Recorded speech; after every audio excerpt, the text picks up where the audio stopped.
તમારા બધા જ ભક્તોનું ખૂબ ખૂબ હૃદયપૂર્વકનું સ્વાગત છે. શ્રી રાધા ગોવિંદ ટેમ્પલ ઇસ્કોન મેંગલુરુ કુલ્લાઈ તરફથી ચાલતા ભગવદ્ ગીતા બેઝિક કોર્સ 18 દિવસમાં 18 અધ્યાય. અને આજે આપણે ઓલમોસ્ટ 16મા અધ્યાય પહોંચી ગયા છીએ. 18 દિવસમાં જે ઓવરવ્યુ ગીતા ભગવદ્ ગીતાનું જે લેવા જઈ રહ્યા છીએ એમાં હવે આપણી જર્ની 2 દિવસની બાકી છે. અને પછી આપણે બધા લેવલ 2માં એક સાથે ભગવાન કૃષ્ણને તત્વતઃ જાણવાનો પ્રયત્ન કરીશું. તો આજનો અધ્યાય શરૂ કરતા પહેલા આપણે સરસ શ્રી રાધા ગોવિંદજીના ચરણોમાં, શ્રીલ પ્રભુપાદના ચરણોમાં સુંદર મજાનું મંગલાચરણ કરીએ. મંગલાચરણ દ્વારા આપણે ભગવાનને પ્રાર્થના કરીએ, ગુરુદેવ ને ગુરુ મહારાજને, કેમ કે ભગવદ્ ગીતાનું જ્ઞાન આપણા હૃદયમાં તો જ ધારણ કરી શકીશું આપણે જો ગુરુની કૃપા હશે. બરાબર. આપણે ચોથા અધ્યાયમાં જોઈ ગયા ને, તદ્વિદ્ધિ પરિપાતેન પરિપ્રશ્નેન સેવયા ઉપદેક્ષ્યન્તિ તે જ્ઞાનમ જ્ઞાનીન સત્વદર્શિન.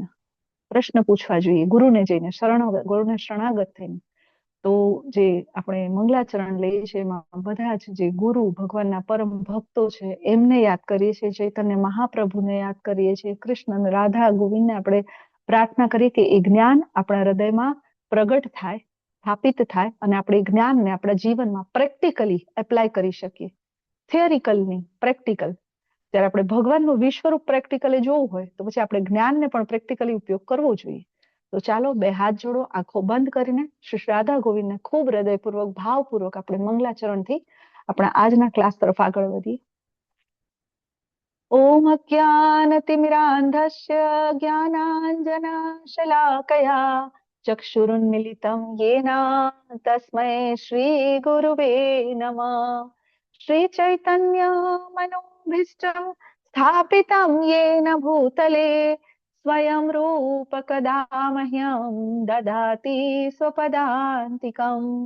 વંદેહં શ્રી ગુરો શ્રીયુત પદકમલં શ્રીગુરૂन् વૈષ્ણવાંશ્ચ શ્રીરૂપં સાગ્રજાतं સહગણ રઘુનાથાન્વિतं तं સજીવં સાદ્વૈतं સાવધૂतं પરિજન સહિतं કૃષ્ણ ચૈતન્ય દેવ શ્રી રાધા કૃષ્ણ પાદાન સહગણ લલિતા શ્રી વિશાખાન્વિતાંશ્ચ. હે કૃષ્ણ કરુણા સિંધુ દીનબંધુ જગતપતે ગોપેશ ગોપિકા કાંત રાધા કાંત નમોસ્તુતે. તપ્ત કાંચન ગૌરાંગી શ્રી રાધે વૃંદાવનેશ્વરી વૃષભાનુસુતે દેવી પ્रणमामि હરિપ્રિયે. વાંછા કલ્પતરુભ્યશ્ચ કૃપા સિંધુભ્યૈવ ચ પતિતાનાં પાવનેભ્યો વૈષ્ણવેભ્યો નમો નમઃ. નમો વિષ્ણુપાદાય કૃષ્ણપૃષ્ઠાય ભૂતલે શ્રીમતે ભક્તિવેદાંત સ્વામી નિધિ નામિને. નમસ્તે સરસ્વતે દેવે ગૌરવાણી પ્રચારિણે નિર્વિશેષા શૂન્યવાદી પાશ્ચાત્ય દેશતારિણે. જય શ્રી કૃષ્ણ ચૈતન્ય પ્રભુ નિત્યાનંદ શ્રી અદ્વૈત ગદાધર શ્રીવાસાદિ ગૌર ભક્ત વૃંદ. બધા જ મારી સાથે બે હાથ ઉપર કરીને હરે કૃષ્ણ કૃષ્ણ કૃષ્ણ હરે હરે હરે રામ રામ રામ હરે હરે. હરે કૃષ્ણ. હરે કૃષ્ણ. દંડવત પ્રણામ. હરે કૃષ્ણ. બધા જ વહાલા વહાલા વૈષ્ણવોનું ખૂબ ખૂબ સ્વાગત છે આપણા હરે આજના કૃષ્ણ માતાજી. હરે કૃષ્ણ માતાજી. દંડવત પ્રણામ. ખૂબ ખૂબ સ્વાગત છે. પછીથી જોડાયેલા ગણપત પ્રભુજી, પ્રજ્ઞા માતાજી, શાહ ભાગ્યશ્રી માતાજી, હરી હરી બોલ. ચાલો, ખૂબ નવા જોડાયેલા બધા જ ભક્તોનું ખૂબ ખૂબ સ્વાગત છે. જેના વિડીયો ઓફ છે એ પણ બધાનું સ્વાગત છે. બની શકે તો તમારા વિડીયો ઓન કરી શકવા જેવી જો પોઝિશનમાં તમે હો, મતલબ કોઈ એવા કામમાં વ્યસ્ત નથી અથવા તો એવી કોઈ પરિસ્થિતિ નથી આસપાસમાં, તો તમે તમારા વિડીયો ઓન રાખો જેથી કરીને હું તમારા દર્શન કરી શકું. વૈષ્ણવોના દર્શન કરવાથી ભગવાન શ્રી કૃષ્ણનું જ્ઞાન થોડુંક વધારે મજબૂત થાય છે. એટલે મારો સ્વાર્થ છે, એટલે તમને બધાને કહું છું કે તમારા વિડીયો ઓન રાખો. નહીં તો મને એવું લાગે કે હું બોલું છું અને મારી સામે બધા છે પણ એ બધા સાંભળી નથી રહ્યા એવું લાગે. તો ચાલો આપણે આજના અધ્યાય તરફ આગળ વધીએ છીએ, દેવી ગુણો અને આસુરી ગુણો. એ પહેલા આપણે થોડુંક રિવિઝન કરી લઈએ. તો ચાલો મને હેન્ડ રેઝ કરો અને તમે ઇનપુટ આપો કે આપણે કાલના અધ્યાય 15મો અધ્યાય પૂર્ણ પુરુષોત્તમ યોગ આપણે જે જોયો એમાં આપણે શું સમજ્યા, શું ભગવાન આપણને શું જ્ઞાન આપ્યું, શા માટે એ અધ્યાયનું મહત્વ છે. યસ વિનય પ્રભુજી, હરે કૃષ્ણ. દંડવત પ્રણામ પ્રભુજી, હરે કૃષ્ણ. એક તો શ્લોક નંબર 15.16 થી 15.18 ત્રિશ્લોકી ગીત નું વર્ણન છે. ત્યારબાદ એમ કે આ જે વૃક્ષ જે જોવામાં આવે છે એ પ્રકૃતિના 3 ગુણો દ્વારા પોષણ પામે છે, એની ચર્ચા થઈ. અને વિરક્તિના શસ્ત્ર વડે આ જે અતિ મજબૂત મૂળ વાળું જે વૃક્ષ છે એને કાપવું જોઈએ અને જીવાત્માએ એવા સ્થાનની શોધ કરવી જોઈએ કે જ્યાં ગયા પછીથી ફરી પાછા આવવાનું ન થાય. અને એ માટે કરીને પૂર્ણ પુરુષોત્તમનું શરણ લેવું જોઈએ.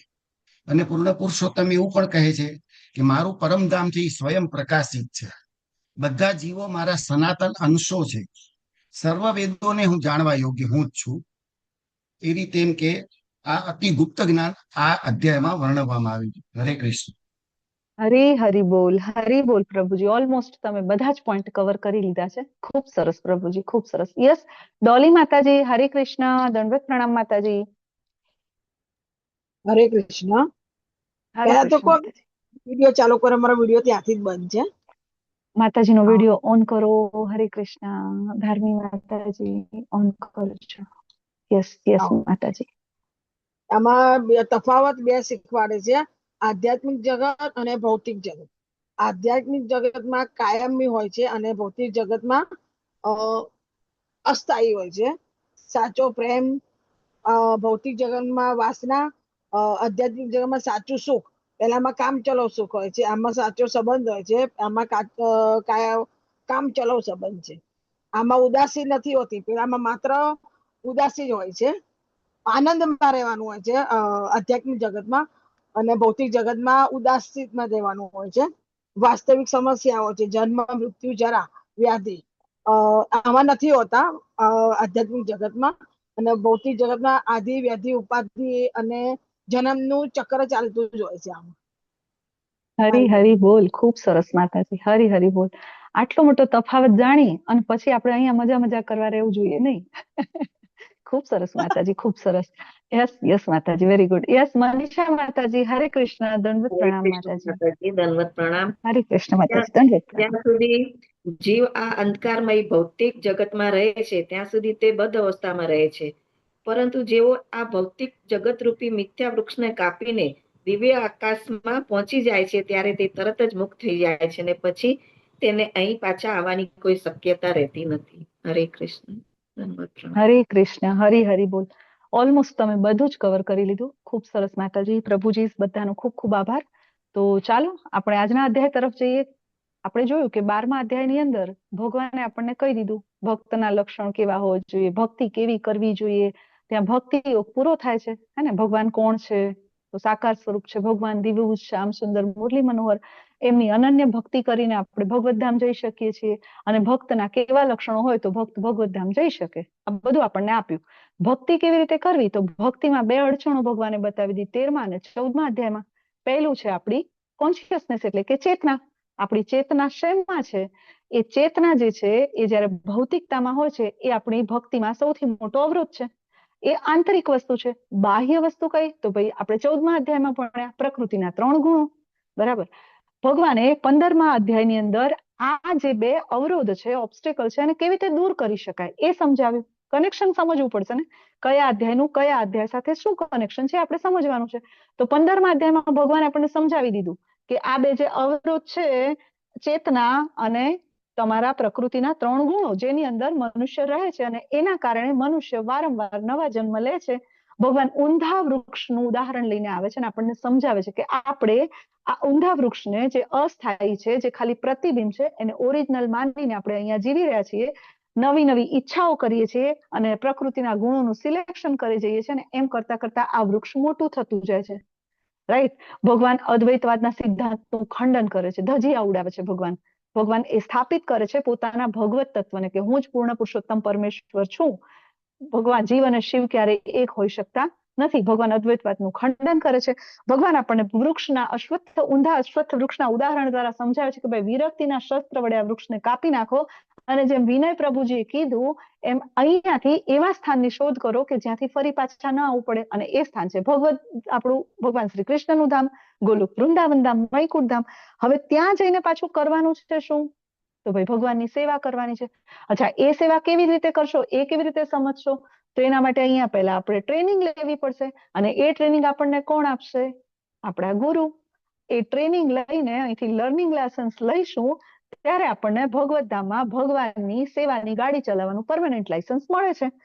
આ શીખ્યા પછી ભગવાન ક્લિયર કે છે કે ભાઈ પૂર્ણ પુરુષોત્તમ પરમેશ્વર હું છું, બધા વેદોનું સાર છું, અને બધા જ વેદો મારામાંથી આવે છે. અને વેદોને જાણ્યા પછી જો કોઈ વ્યક્તિ નથી જાણી શકતો કે કૃષ્ણ જ ભગવાન છે, તો ભગવાન એને મૂર્ખ કે છે, પ્રભુપાદ એને રાસ્કલ કે છે. તો કૃષ્ણ ભગવાન છે. જેમ ડોલી માતાજીએ કીધું કે આધ્યાત્મિક જગત કેવું છે, ભગવાન પોતાના ધામનું માર્કેટિંગ કરે છે. કેમ? કારણ કે ભગવાનને જરૂર છે કે હરપ્રિયા માતાજી આવીને મારા માટે પ્રસાદમ બનાવે તો હું એ પ્રસાદને જમું. ભગવાન રાહ જોઈ રહ્યા છે. ભગવાન રાહ જોવે છે કે નયના માતાજી આવે અને મારો શ્રૃંગાર કરે. ભગવાન વેઇટ કરી રહ્યા છે કે આવી જાઓ ને, તમે આવી જાઓ, તમારા વગર હું સૂનો પડી ગયો છું.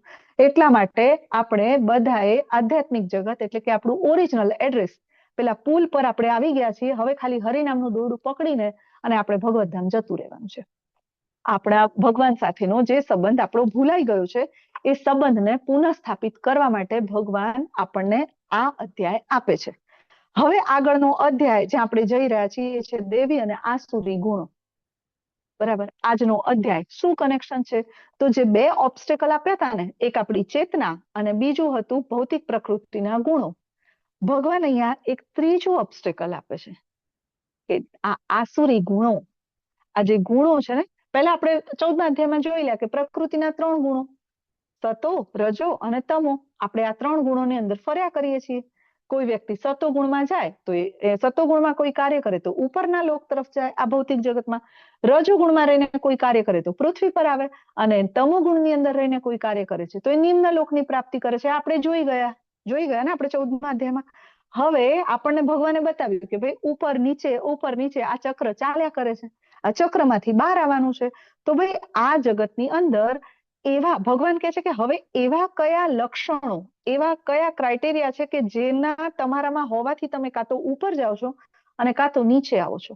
ભગવાન અહીંયા આની ચર્ચા કરીએ છે આજના અધ્યાયની તરફ. કારણ કાલે આપણને એમને એનાલોજી આપી દીધી, ભૌતિક વૃક્ષની એનાલોજી આપીને ઉદાહરણ લઈને ભગવાન આપણને સમજાવે છે. એના જ અનુસંધાનમાં ભગવાન આજે આપણને અધ્યાય સમજાવે છે કે ભાઈ કૃષ્ણના ધામમાં, ભગવત ધામમાં જો આપણે જવું છે તો આપણે કેવા કેવા ગુણો વિકસાવવા પડશે, કયા ગુણો હશે આપણામાં તો આપણે ભગવત ધામ જઈ શકીશું, અને કયા ગુણો છે આપણી અંદર જેના કારણે આપણે ભગવત ધામ નથી જઈ શકતા, જેના કારણે આપણે અહીંયા જ ચકડોળમાં ફર્યા કરીએ છીએ ઉપર નીચે. તો એ ગુણો વિશે આપણે જાણવું પડશે. એટલે કે ટૂંકમાં ભગવાન ક્રાઇટેરિયા આપે છે, લાયકાત. તમારી શું લાયકાત હશે? કોઈ જગ્યાએ જોબ લેવી હોય તો આપણને ભગવાન ત્યાં લાયકાત આપણને પહેલા બાયોડેટામાં આપે ને કે ભાઈ આ તમારી ડિગ્રી હોવી જોઈએ, આટલો તમારો એક્સપિરિયન્સ હોવો જોઈએ, તમારી પાસે આટલા સર્ટિફિકેટ હોવા જોઈએ, તમારી પાસે આ એનઓસી હોવું જોઈએ. એમ ભગવાન અહીંયા આગળ એ ગુણોની ચર્ચા કરે છે કે કયા ગુણ તમારામાં હશે તો તમે મારા ધામમાં આવી શકશો.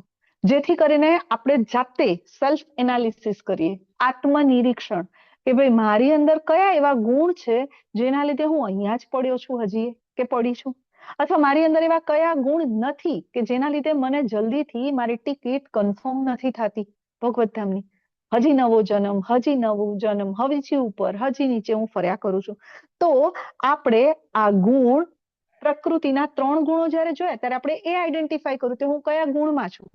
હવે દેવી અને આસુરી ગુણો દ્વારા આપણે એ આઈડેન્ટિફાઈ કરવાનું છે કે હું કયા પ્રકારમાં છું. ભગવાન આપણને 2 જ પ્રકારથી જોવે છે, કાં તો દેવી ને કાં તો આસુરી, કાં તો સારા ને કાં તો ખરાબ. આ 2 જ વસ્તુ છે. ભગવાન આના સિવાય ત્રીજી કોઈ પ્રકાર નથી ભગવાન પાસે આપણને જોવા માટેનો. આપણે 14 અધ્યાયની અંદર 3 ગુણો સમજ્યા, તો આપણે ગુણોમાં ઉતરવાનું નથી. આપણે આગળ ભગવાન આજે કહેશે કે ગુણોને ખાલી સમજવાના છે. બાકી ભગવાન આપણને શું કરવાનું કે છે? 3 ગુણોથી ઉપર ઉઠવાનું કે છે. હવે આપણે અહીંયા એ સમજવાનું છે કે આપણે કયો પ્રકાર છે આપણો, દૈવી કે આસુરી? કારણ કે બાર તો બધા ગુડી ગુડી દેખાય. હિરલ માતાજી કેટલું સરસ બોલે છે. ઘરમાં પ્રભુજીને જઈને પૂછ્યા આવો, હિરલ માતાજી કેવી રીતે બોલે છે, અથવા એકલામાં હિરલ માતાજી શું કરે છે, એ જે છે આપણા આસુરી વૃત્તિ છે કે દૈવી વૃત્તિ છે, આપણે ત્યારે જ સમજી શકીશું. અને એ આપણને બહારથી કોઈ વ્યક્તિ કહેવા આવવાનું નથી, કોઈ આપણને શીખવાડવાનું નથી કે ભાઈ તારે તું પ્રકૃતિના તમો ગુણમાં છે, તું ઉપર આવી જા, તું તારા રજોગુણમાં છે, તારે આ ન કરવું જોઈએ. આવું આપણને કોઈ કહેવા આવશે? કોઈ કહેવા આવશે આપણને? આપણે જાતે સમજવું પડશે. આપણે કોઈ પણ વ્યવહાર વર્તન કરીએ તો આપણે તરત સમજવું જોઈએ કે હું તમો ગુણમાં છું, મારે પાછું બહાર નીકળવાનું છે, હું ખોટા રસ્તા પર આવી ગઈ છું. આ વસ્તુ કોઈને તમારા જીવનમાં, અને છતાં કોઈ વ્યક્તિ જો કહેશે ને તો પાછું આપણને ખોટું લાગી જાય. હિરલ માતાજી તમે આવું બોલ્યા ને, તમો ગુણી વાક્ય બોલ્યા તમે, તમારા ન બોલ્યું, હિરલ માતાજીને ખોટું લાગી જાય. મને આવું કેમ કીધું? લાગી જાય ને. ભગવાનથી ખોટું લગાડીને આપણે અહીં આવી ગયા છીએ, અને અહીંયા પછી માણસ આપણને કહે તો આપણને ખોટું ન લાગે? લાગે ને. કોઈ મનસેનું કહી જાય. તો અહીંયા આગળ આ વસ્તુ આપણે આપણી જાતે આઈડેન્ટિફાઈ કરવાની છે. આપણે આપણી જાતે આ વસ્તુ સમજવાની છે કે હું કયા ગુણમાં છું, હું કયા પ્રકારમાં છું. ગુણ એટલે 3 ગુણ અને પ્રકાર એટલે દૈવી કે આસુરી. આ વસ્તુ આપણે આપણી જાતે સમજવાના છે. આ 3 શ્લોક, શરૂઆતના જે 3 શ્લોક છે ને, ખૂબ જ મહત્વના છે. એ 3 શ્લોકના એક શબ્દ પર, ભગવદ્ ગીતાના આ અધ્યાયના જે શરૂઆતના 3 શ્લોક છે, એ 3 શ્લોક પર 2 કલાકના લેક્ચર લઈ શકાય. તમે વાંચજો. પ્રભુપાદનું જે તાત્પર્ય છે, ભાવાર્થ છે, એને વાંચજો. ખૂબ ખૂબ ખૂબ અતિશય સુંદર ભાવાર્થ છે. જેને વાંચવાની કન્ડિશન છે, જે પોસિબલ છે, જેને કોઈ તકલીફ નથી, ફિઝિકલી ફિટ છે, આંખો સારી છે, ભણેલા ગણેલા છે, અભણ નથી, તો એ લોકોએ આ વાંચવું જોઈએ. તમે વાંચજો, તમને ઘણી બધી વસ્તુઓ ક્લિયર થશે. સ્વ અધ્યયન કરવા માટે વાંચન ખૂબ જરૂરી છે. ત્યારે તો આપણે આત્મનિરીક્ષણ કરી શકીશું. ત્યારે તો આપણને સમજાશે કે અચ્છા, મારું આવું જે વર્તન છે એ મારો આ પ્રકાર બતાવે છે. અચ્છા, હું જે આ વર્તન કરું છું એ મારી આસુરી વૃત્તિ બતાવે છે, મારે આ ન કરવું જોઈએ. ઘણી વાર આપણને ખબર જ નથી હોતી. ઘણી વાર આપણે એમ જ ચાલતા હોય છે કે ના ના બરાબર છે, બરાબર. આજે આપણે જોઈશું કયા કયા ગુણોને ભગવાન આસુરી ગણાવે છે, કયા કયા ગુણોને ભગવાન દૈવી ગણાવે છે. આ બધું જ આપણે જોઈશું, જેનાથી આપણે સેલ્ફ એસેસમેન્ટ કરી શકીએ. આપણે સેલ્ફ એસેસમેન્ટ કરીશું, સેલ્ફ એનાલિસિસ કરીશું, ત્યારે તો આપણે સેલ્ફ ઇમ્પ્રુવમેન્ટ કરી શકીશું. સમજાય છે ને? આત્મનિરીક્ષણ કરીએ, આત્મ પરીક્ષણ કરીએ, ત્યારે તો આપણે જાતે જ એને વૃદ્ધિ કરી શકીશું, આપણે એમાં ઇમ્પ્રુવ થઈ શકીશું, આપણે એમાં ઉપર ઉઠી શકીશું એનાથી. તો જેમ આપણે પહેલા જોયું હતું ને કે કોઈ પણ અહીંયા આગળ આપણને સમજાવવા આવવાનું નથી કે તમે કયા ગુણમાં છો. એમ અહીંયા પણ કોઈ બીજો વ્યક્તિ તમને કહેવા નહીં આવે કે આ તમે આસુરી ગુણ ધરાવો છો. આપણે જાતે આઈડેન્ટિફાઈ કરવાનું છે. મને ક્રોધ આવે છે, આસુરી. ભગવાને જેટલા જેટલા આપણને આપે ને બધાને આપણે આઈડેન્ટિફાઈ આમ નોટ કરીને રાખવાના. અચ્છા ક્રોધ, અચ્છા હિંસા, અચ્છા આ બધા આસુરી ગુણ છે. એમાંથી કઈ વસ્તુ મારામાં આવી જાય છે, પછી આપણે એને ધીમે ધીમે દૂર કરી શકીશું. બરાબર. તો ચાલો હું તમને એવો એક પ્રશ્ન પૂછું. તમને પ્રશ્ન સિમ્પલી, એકચ્યુઅલી કેવી વસ્તુ છે ખબર છે કે આપણે આપણા પ્રોબ્લેમ કરતા બીજાના પ્રોબ્લેમને વધારે જોઈએ છીએ. મને મારી ખામી નહીં દેખાય, પણ મને એટલું ચોક્કસ દેખાશે કે પ્રજ્ઞા માતાજી છે ને, એમનું બધું સારું, પણ આ એમનામાં ખોટું. આ આપણને બહુ આવડે છે. પણ આજે આપણે એક એવી એક્ટિવિટી શીખવાની છે કે આપણે આપણી જાતને જોઈએ, હે ને? સ્વ અધ્યયન કરવાનું છે આપણે. તો તમને બધાને પ્રશ્ન પૂછું કે તમને કેવી રીતે ખબર પડે કે તમે કયા ગુણમાં છો અથવા તમે કયા પ્રકારમાં છો? Rays your hands. તમારા હાથ, મને આનો આન્સર આપો. તમારે જાણવું હોય તો તમે કેવી રીતે જાણી શકશો કે વ્યક્તિ કયા પ્રકારમાં છે, કયા ગુણમાં છે? યસ ધાર્મી માતાજી, હરે કૃષ્ણ. હરે કૃષ્ણ માતાજી. આપણે કયા ગુણમાં છે ત્યારે ખબર પડે જ્યારે આપણે એકલા હોઈએ, જ્યારે આપણી પાસે સાથે કોઈ જ ના હોય, એકાંતમાં જ્યારે હોય ને, જ્યારે આપણે એમાં કાર્ય કરતા હોય ને, જે કાર્ય કરીએ ને એ પ્રમાણે આપણું ગુણ મતલબ ખબર પડે કે કયા ગુણમાં છે આપણે. હરી હરી બોલ. ખૂબ સરસ માતાજી. યસ. બીજા ઘણા બધા એના થર્મોમીટર છે જેને તમે માપી શકો કે તમે કયા પ્રકારમાં છો, કયા ગુણમાં છો. ડોલી માતાજી બોલો. હરે કૃષ્ણ. માતાજી. ઘણી ફેરી કેવું થાય છે, આપણે ક્રોધ એકદમ આવી જાય, કોક આપણને બોલે, ક્રોધ આવી જાય, આપણને એમ થાય કે આપણું માન ગવાઈ ગયું છે. તે આપણને એમ લાગે કે આપણે આસુરી શક્તિમાં છે. પણ જયારે કોઈ એમ કે ના તમે આમ છે, તમને સારું છે, તો આપણને પાછું ઉપર જતું રહે. સારું લાગે. સારું તો લાગે, વખાણ કરે, ખુશામત તો ખુદા કો ભી પ્યારી હે, એટલે સારું સારું બોલે તો ગમે. નહીં, પણ તો આપણે કેવી રીતે ઓળખી શકીએ જનરલ ક્રાઇટેરિયા કે આ હમ. વ્યક્તિ છે ને સારો નથી અથવા આ વ્યક્તિમાં આસુરી ગુણો બહુ છે, એવું તમને એના કઈ વસ્તુઓ તમે જુઓ તો તમને લાગે? યસ ખુશી માતાજી, હરે કૃષ્ણ, દંડવત પ્રણામ. હરે કૃષ્ણ માતાજી, દંડવત પ્રણામ.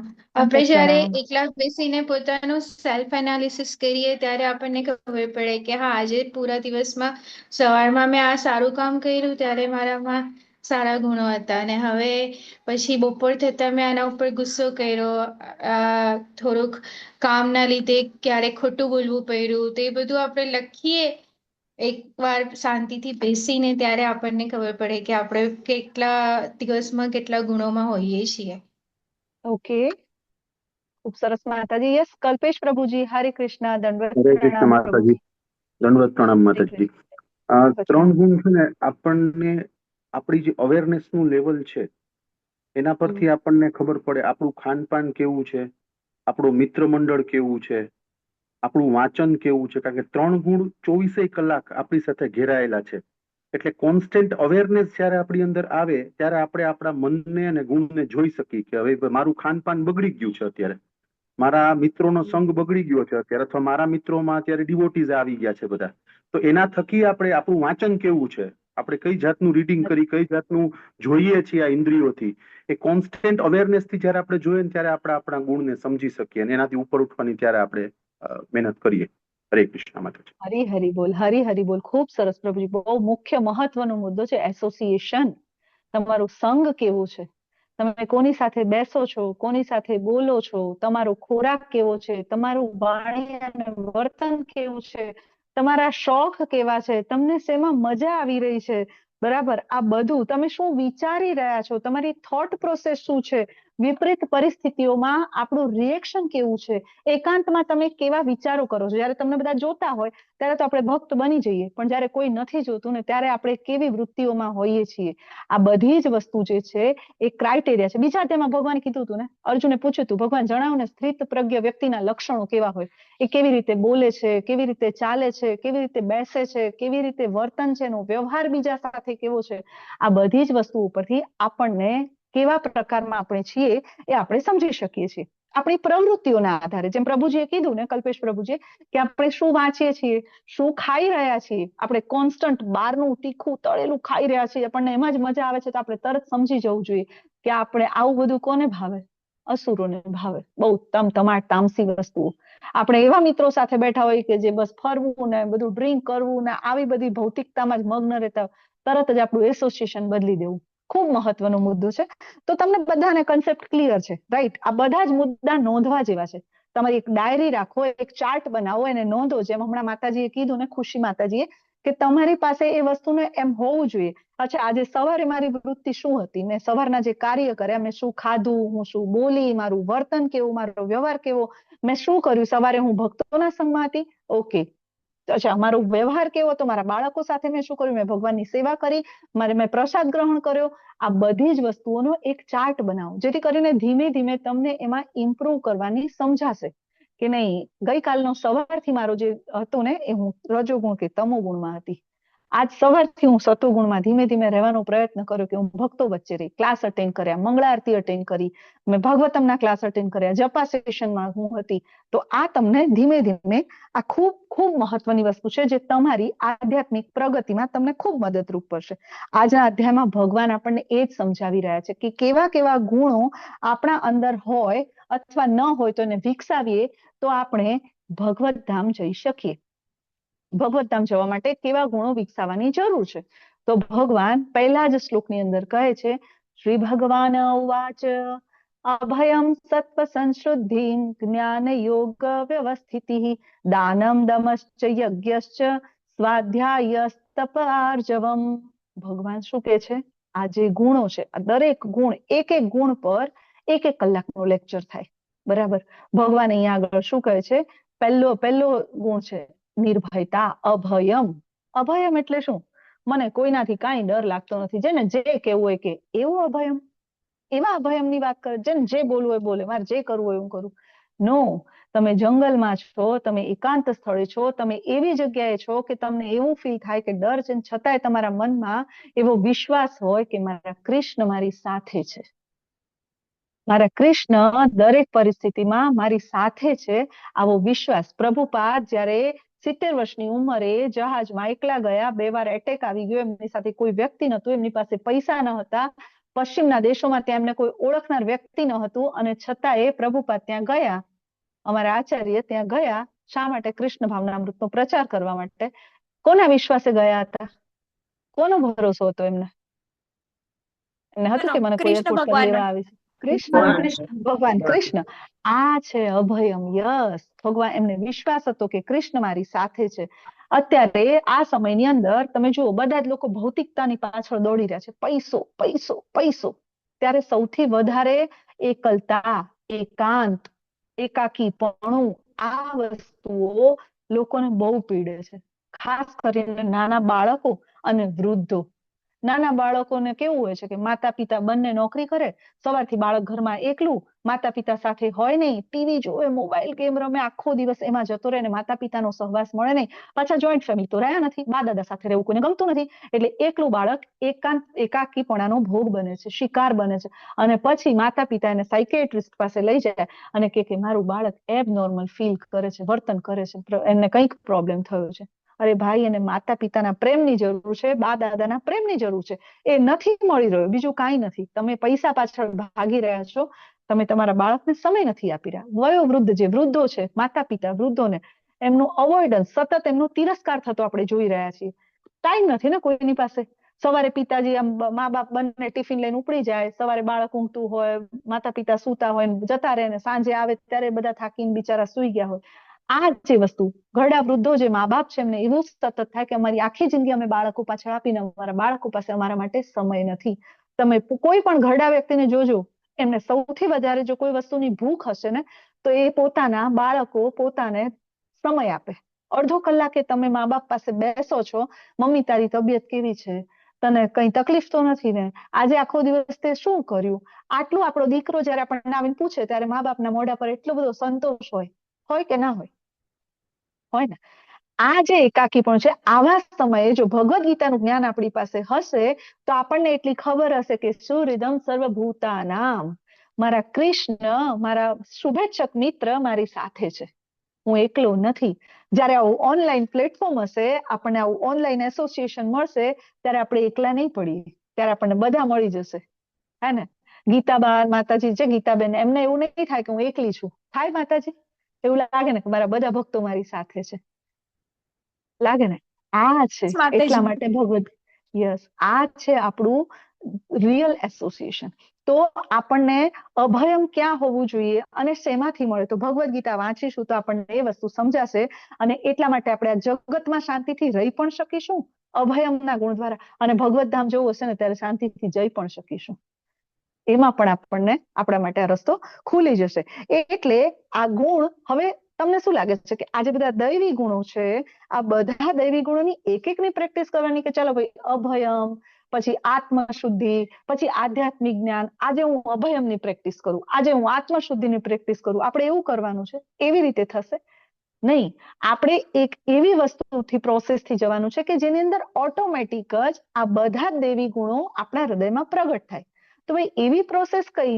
તો ભગવાન કહે છે કે એવી પ્રોસેસ માટે તમારે સાધના, સેવા અને સત્સંગ, આ 3 ખૂબ મહત્વના વિષયો છે, તમે નોટ કરી શકો છો. સાધના, સેવા અને સત્સંગ. સાધના એટલે શું? તો ભાઈ સવારે મંગળા આરતી કરીએ, જપા સેશનમાં આવીએ, આપણે રોજ ભગવાનની સેવા કરીએ, આપણે રોજ ભગવાનને ભોગ લગાડીએ, આપણે રોજની 16 માળા કરીએ, આપણે 4 નિયમનું પાલન કરીએ, આ સાધના થઈ ગઈ. આમ કરવાથી આપણી જે સાધના છે મજબૂત બનાવો, એટલે ઓટોમેટિક જ આ બધા દૈવી ગુણો પ્રગટ થશે. અચ્છા, સેવા એટલે શું? તો ભાઈ સેવા કેવી રીતે? તો પહેલા તો આપણા ઘરે જે ઠાકોરજી છે, આપણે એની સેવા કરીએ. એની સેવા કરવા માટે બાકીના બધા ગુણ આપણે શુદ્ધ પણ થઈશું, આપણે સમય પણ એમાં આપીશું, આપણો આત્મવિશ્વાસ પણ વધશે, આપણામાં અભયમનો ગુણ પણ આવશે. તો ભાઈ સેવા કરવાથી ઠાકોરજીની સેવા. અચ્છા, બીજી કઈ સેવા કરી શકીએ? તો વૈષ્ણવ સેવા. વૈષ્ણવ સેવા કેવી રીતે કરે માતાજી? આ તો ઓનલાઈન પ્લેટફોર્મ છે. તો ભાઈ આપણને યાત્રાઓ શેના માટે થાય છે? આપણે બધા જયારે યાત્રામાં ભેગા થઈએ છીએ, પૂછો હરાપ્રિયા માતાજીને પૂછો, આપણે બધા યાત્રામાં જઈએ તો કેવી મજા આવે, કેટલું એન્જોય કરીએ આપણે યાત્રામાં, જાણે એવું લાગે કે આપણા ઘરના સભ્યો, કેટલી મજા આવે ને માતાજી. હા માતાજી, યાદ જ ના આવે, ઘરની તો યાદ જ નહીં આવે. આપણે બધા ઘરના જ છે, એટલે આપણે જાણે પેલું મળી ગયું, બસ આજ મળવાનું બાકી હતું એમ. આજ આપણે આજ અમારો મતલબ મિસ પરિવાર કરતા છે. હતા. આજ હા, મિસ કરતા હતા. આજ મિસ કરતા હતા. અને પાછું કેવું હોય ખબર છે, ત્યાં એટલું બધું સરસ હોય, સેવા એટલું કે માતાજી સવારનું કઈ ના જમ્યા હોય, કઈ ના ખાધું, તોય આપણને પૂછે માતાજી તમે જમ્યા? અચ્છા, કોઈને ઉપવાસ છે તો એ ખાલી સજલા એકાદશી કરી છે, લિક્વિડ પર કરી છે, ઉભા રહો માતાજી તમે કઈ નથી ખાવાના, હું જ્યુસ બનાવી દઉં.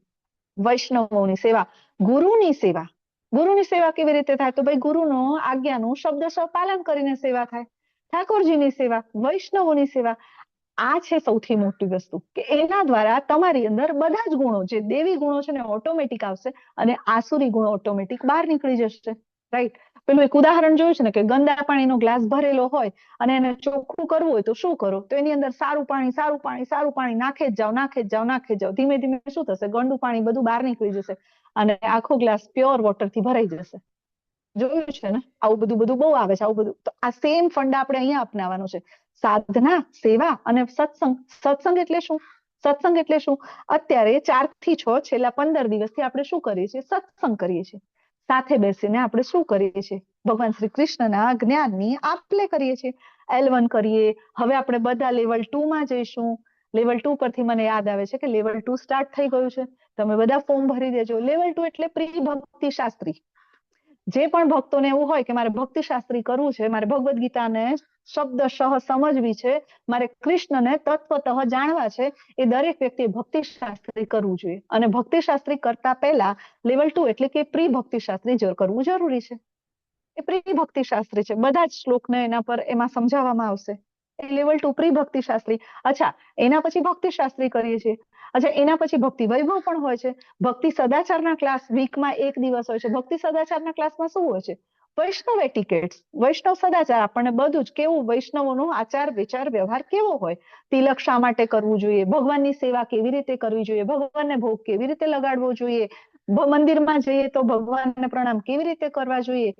આપણા જે ષડ ગોસ્વામી, આપણા જે આચાર્યો છે, એ બધાના જીવન ચરિત્ર, એમના જીવન ચરિત્રથી આપણે આપણી ભક્તિમાં કેવી રીતે પ્રગતિ કરી શકીએ, એમનું શું કોન્ટ્રીબ્યુશન છે આપણા જીવનની અંદર, આપણને ભક્તિ મળી રહી છે એમાં આપણા આચાર્યોનું શું કોન્ટ્રીબ્યુશન છે.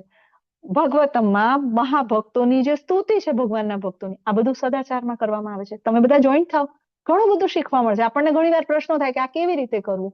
ક્યાંય જવાની જરૂર નથી. આપણા પરમ પૂજ્ય નામાનિષ્ઠા પ્રભુ એટલા દયાળુ છે, એટલા કૃપાળુ છે કે એમણે બધી જ વ્યવસ્થા કરી આપી છે. અને આપણા શિક્ષા ગુરુઓ એટલા કૃપાળુ છે કે તમને બધું જ શીખવાડ્યું છે. એ લઈને જ બેઠા છે કે મારે દરેક ભક્તને વૈષ્ણવ બનાવવું છે. તો એની લિંક પણ માતાજી ગ્રુપમાં મૂકી દેશે. ભક્તિ સદાચારના ક્લાસની લિંક, જે લેવલ 2 સ્ટાર્ટ થશે એની પણ લિંક, આ બધું મુકાઈ જશે. તો આપણે આ બધી વસ્તુઓ જે કરીએ છીએ, તો એ સાધના છે, એ સેવા છે, એ સત્સંગ છે. અને આ 3 વસ્તુથી શું થશે? તો કળિયુગમાં બી આપણે બધા સાથે રોજ મળી શકતા નથી, પોસિબલ નથી. તો આપણે ઓનલાઈન એસોસિએશન ઉભું કર્યું.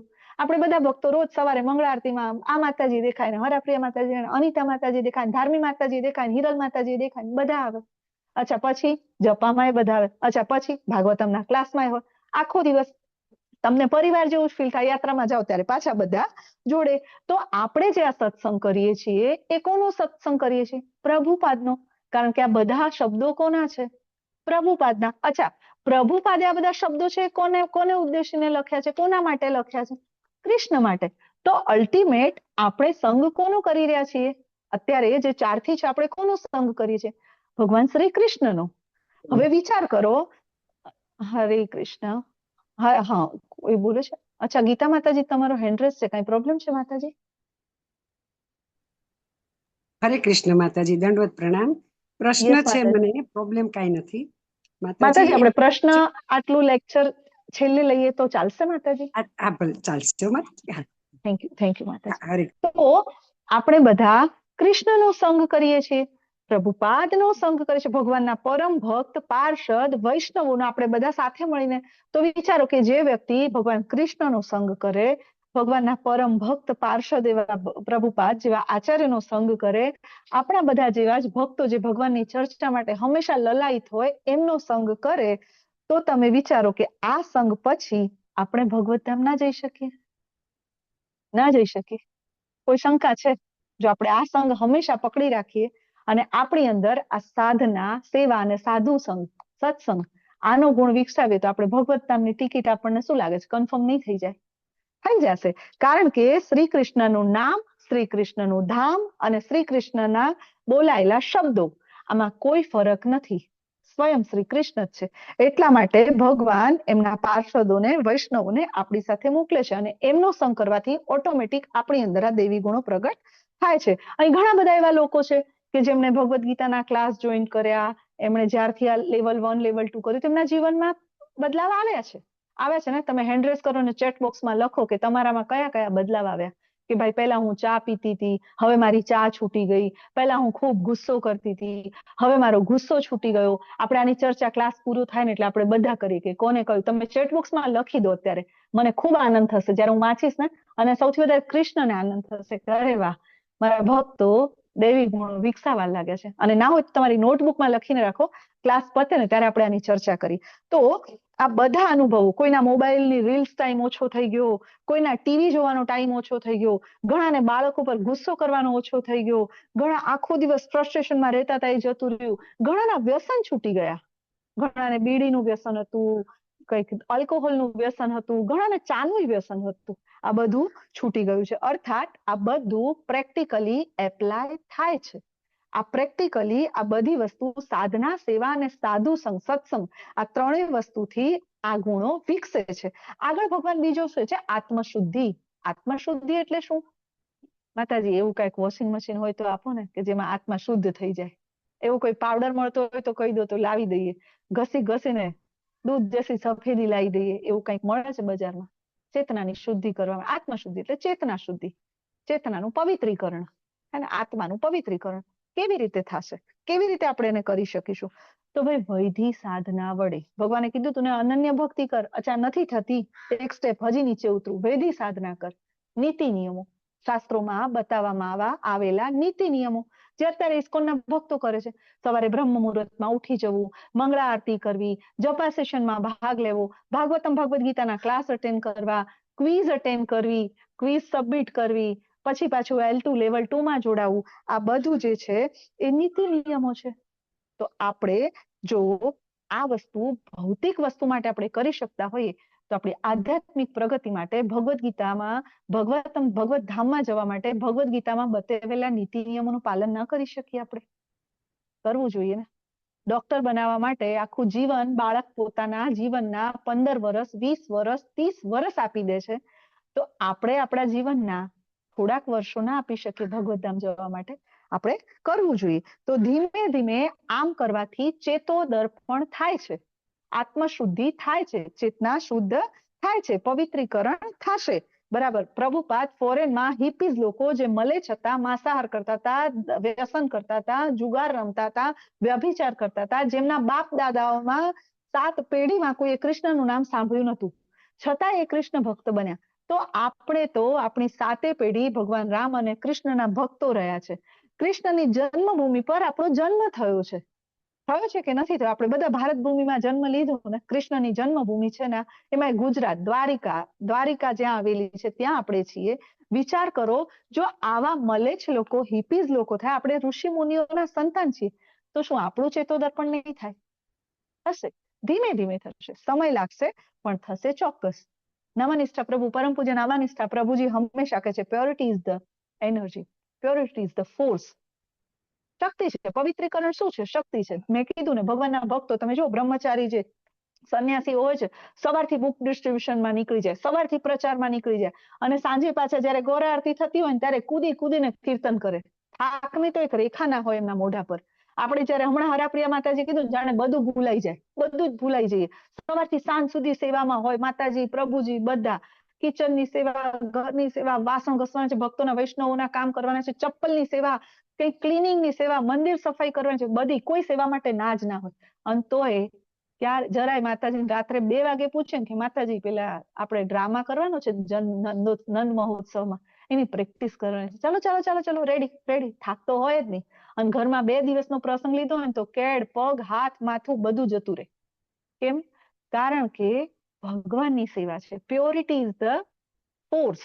પવિત્રીકરણ છે એ એક શક્તિ છે. જ્યારે ભગવાનનું કાર્ય આપણે કરતા હોઈએ છીએ ત્યારે આપણને ક્યારેય એમાં થાક લાગતો નથી. તમને બધાને મારું હૃદયભીનું નામ, મારા પરમ પૂજ્ય નામાનિષ્ઠા ગુરુ, મારા શિક્ષા ગુરુ છે, એમનું આમંત્રણ છે. બધા પધારો મેંગલોર જન્માષ્ટમીના સેલિબ્રેશન માટે.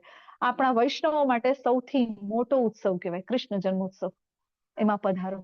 લેવલ 2 સ્ટાર્ટ થાય છે, એમાં જોડાઓ. તમને બધાને ખૂબ આમંત્રણ છે. જો વાલીઓ લૂંટારો એક મિનિટના સંઘથી, નારદ મુનિના 1 મિનિટના સંઘથી જે વાલીઓ લૂંટારો વાલ્મીકી ઋષિ બની શકતા હોય તો વૈષ્ણવોનો સંઘ આપણે અવશ્ય કરવો જોઈએ. અને વૈષ્ણવોનો સંઘ આપણે ઓનલાઈન તો કરીએ છીએ, પણ યાત્રામાં જઈશું ને ત્યારે ખરો સંઘ થશે. ત્યારે ઓરિજિનલ આત્મશુદ્ધિ થશે. ત્યારે આપણને સમજાશે કે હા, સેવા આ રીતે થાય છે, ભક્તિ આમ કરવી જોઈએ. અચ્છા, આટલી બધી સેવા હું તો નથી કરતી. ત્યારે આપણી આત્મશુદ્ધિ થાય છે. આગળ ભગવાન કહે છે આધ્યાત્મિક જ્ઞાનનું સંવર્ધન. આધ્યાત્મિક જ્ઞાન એટલે શું? જે આપણે લઈ રહ્યા છીએ અત્યારે 4 થી 6. આપણે આ શું કરી રહ્યા છીએ? આપણે આધ્યાત્મિક જ્ઞાન લઈ રહ્યા છીએ ને, જેના દ્વારા આપણે ભગવદ્ધામ જઈ શકીએ, જેના દ્વારા આપણી આધ્યાત્મિક ઉન્નતિ થાય. તો ભાઈ આ એક ખૂબ મહત્વની વસ્તુ છે. ભગવાન આગળ કહે છે કે દાન. અચ્છા, દાન તો એ આપણે કાલે 17મા અધ્યાયમાં આપણે સમજવાના છીએ. દાન એ આપણા સનાતન ધર્મની અંદર શાસ્ત્રોમાં દાનનું ખૂબ મહત્વ સમજાવ્યું છે. દાન કરવું જોઈએ, પણ એમાં નિયમો છે. દાન ક્યાં કરવું, દાન કોને કરવું, અચ્છા દાન કેવી રીતે કરવું, આ બધી પદ્ધતિઓ છે. અત્યારે આપણે એ બધું, કેમ કે આપણે શાસ્ત્રો વાંચતા નથી, આપણને ખબર નથી, એટલે આપણે ગમે ત્યાં દાન કરી દઈએ છીએ. અને પછી એ દાનના રૂપિયાથી કોઈ વ્યક્તિ દારૂ પીવે છે, કોઈ વ્યક્તિ જુગાર રમે છે, તો તમારું દાન એ તમારું બંધન બની જાય છે. આપણે નૃગરાજાની સ્ટોરી ભણ્યા હતા ને, નૃગરાજાની કથા આપણે સાંભળીને, યાદ છે કે નહીં? ગરોળીનો અવતાર આવી જાય છે નૃગરાજાને. ગાયોનું દાન કરતા હતા ને પછી એમને કુવામાં ગરોળીના અવતારમાં રહેવું પડે છે. તો દાન ક્યાં કરવું એ પણ એક મહત્વનું છે. કાલે આપણે આની ડિસ્ક્રિપ્શનમાં ખૂબ ડીપમાં આપણે આવતીકાલના અધ્યાયમાં એની ચર્ચા કરીશું કે દાન કેવી રીતે કરવું જોઈએ. બરાબર. 4 આશ્રમ બતાવે છે આપણને: બ્રહ્મચર્યાશ્રમ, ગૃહસ્થાશ્રમ, સંન્યાસાશ્રમ અને વાનપ્રસ્થાશ્રમ. આ 4 આશ્રમની અંદર જે વ્યક્તિ ગૃહસ્થાશ્રમમાં હોય છે એના માટે દાન કરવું જરૂરી છે. કારણ કે બાકીના આશ્રમમાં કોઈ ઇન્કમ હોતી નથી. જ્યારે બાળક ભણે ત્યારે એને કોઈ ઇન્કમ નથી હોતી. જ્યારે સંન્યાસ લઈ લે વ્યક્તિ ત્યારે પણ એની આવક નથી હોતી. જ્યારે વાનપ્રસ્થાશ્રમ કરે ત્યારે પણ એની. તો ગૃહસ્થાશ્રમમાં જ્યારે વ્યક્તિ હોય એટલે આ દાન જે છે એ પર્ટિક્યુલર ગૃહસ્થો માટે છે. ગૃહસ્થાશ્રમમાં જ્યારે હોઈએ ત્યારે આપણે દાન કરવું જોઈએ. એનાથી આગળ છે આત્મસંયમ. વ્યક્તિમાં સંયમ, ઇન્દ્રિયો ઉપર કંટ્રોલ, ઇન્દ્રિયનો સંયમ. પેલા 5 ઘોડા યાદ છે ને બધાને? 5 ઘોડા ભૂલાઈ તો નથી ગયા ને ભાઈ? આપણી 5 ઇન્દ્રિયો, નાક, કાન, આંખ, આપણી 5 ઇન્દ્રિયો. અને એ ઇન્દ્રિય જ્યારે ઈચ્છા કરે કે મારે રાત્રે ભાજી પાઉં ખાવી છે, અને મન તરત કે હા હા હા મજા આવી ગઈ હતી કઈ વખતે ખાધી ને, તો બુદ્ધિ લાગી જાય ક્યાં મળશે ક્યાં મળશે, ઝોમેટો કરી દો ને ભાઈ, એટલે તરત જ બુદ્ધિ લાગી જાય ને આપણે પછી એમાં ફસાઈ જઈએ. પણ જ્યારે આપણો આત્મા ભગવાન સાથે જોડાયેલો છે, જ્યારે આત્મા શુદ્ધ થયેલો છે, એ ભગવાનના ચરણોમાં છે, ભગવાનની સેવામાં છે, ત્યારે આત્મા તરત જ કહેશે, ઓ ભાઈ અત્યારે રાતના 12 વાગ્યા છે, સુઈ જા. આસુર છે, શું તું આસુરી વૃત્તિ ધરાવે છે? સવારે મંગળા આરતીમાં ઉઠવાનું, હાલ હોઈ જા ચાલ. અને એવું બધું કઈ ખાવાની વસ્તુ, બુદ્ધિ તરત જ કહેશે ના નથી ખાવું ભાઈ, સુઈ જાઓ. મન તરત કંટ્રોલમાં. તો આ છે આત્મ સંયમ. એટલે કે આ 5 ઘોડાને જો છૂટો દોર આપ્યો તો એક ઘોડો આમ ને બીજો ઘોડો આમ, અને પછી આપણો રથ આમ તેમ. આપણા રથને આપણે ભગવત ધામ લઈ જવાનું છે. યજ્ઞ પરાયણતા. યજ્ઞ પરાયણતા એટલે શું? કળિયુગની અંદર બધા યજ્ઞો થતા નથી. ઘણા બધા યજ્ઞોનો નિષેધ છે. કારણ કે કળિયુગમાં યજ્ઞ પોસિબલ નથી. ના શુદ્ધ ઘી છે, ના શુદ્ધ બ્રાહ્મણો છે, ના શુદ્ધ જગ્યા છે, ના શુદ્ધ હોમ હવન છે, ના શુદ્ધ આપણા મન છે. આપણે હવનના કળિયુગનો યુગ ધર્મ કયો છે ભાઈ? કળિયુગનો યુગ ધર્મ યજ્ઞ નામ જપ યજ્ઞોશી. કળિયુગનો યુગ ધર્મ છે યજ્ઞ નામ જપ યજ્ઞોસ્મી હરિ કીર્તન. હરેર નામ હરેર નામ હરેર નામ એવ કેવલમ. એના સિવાય કોઈ આધાર નથી. કલયુગ કેવલ નામ આધારા, બધા કહી ગયા છે. તુલસીદાસે પણ કીધું ને, વેદો ને ગ્રંથોમાં કીધું ને, ચૈતન્ય મહાપ્રભુ આવીને કીધું ને, આપણને આપી પણ ગયા. કયો મંત્ર આપી ગયા આપણને કળિયુગમાં? હરે કૃષ્ણ હરે હરે કૃષ્ણ કૃષ્ણ કૃષ્ણ કૃષ્ણ કૃષ્ણ હરે હરે હરે હરે રામ હરે રામ રામ રામ રામ હરે રામ હરે હરે હરે કૃષ્ણ ખૂબ માતાજી. સરસ. હરે કૃષ્ણ હરે કૃષ્ણ હરે કૃષ્ણ. તો આ યજ્ઞ બધા કરી શકે. નાનું બાળક એ કરી શકે, ગૃહિણી એ કરી શકે, પ્રભુજી એ કરી શકે, ઉંમરલાયક માતાજી એ કરી શકે. આ યજ્ઞ બધા કરી શકે. એના માટે કોઈ નીતિ નિયમોની જરૂર નથી. ગમે ત્યારે એને ગમે ત્યાં થઈ શકે. વેદાધ્યયન, વેદો વાંચવા જોઈએ. આપણને વેદો વાંચ્યા નથી, આપણને ખબર નથી ભગવદ ગીતા શું કે છે, ભગવદ ગીતાનું જ્ઞાન આપણને કઈ તરફ લઈ જાય છે, શાસ્ત્રોનો સાર ભગવદ ગીતા છે, આપણે વાંચ્યું નથી. પણ ભગવદ ગીતા વાંચો. તમે ભગવદ ગીતા વાંચો તો તમને શાસ્ત્રોનો સાર સમજાશે.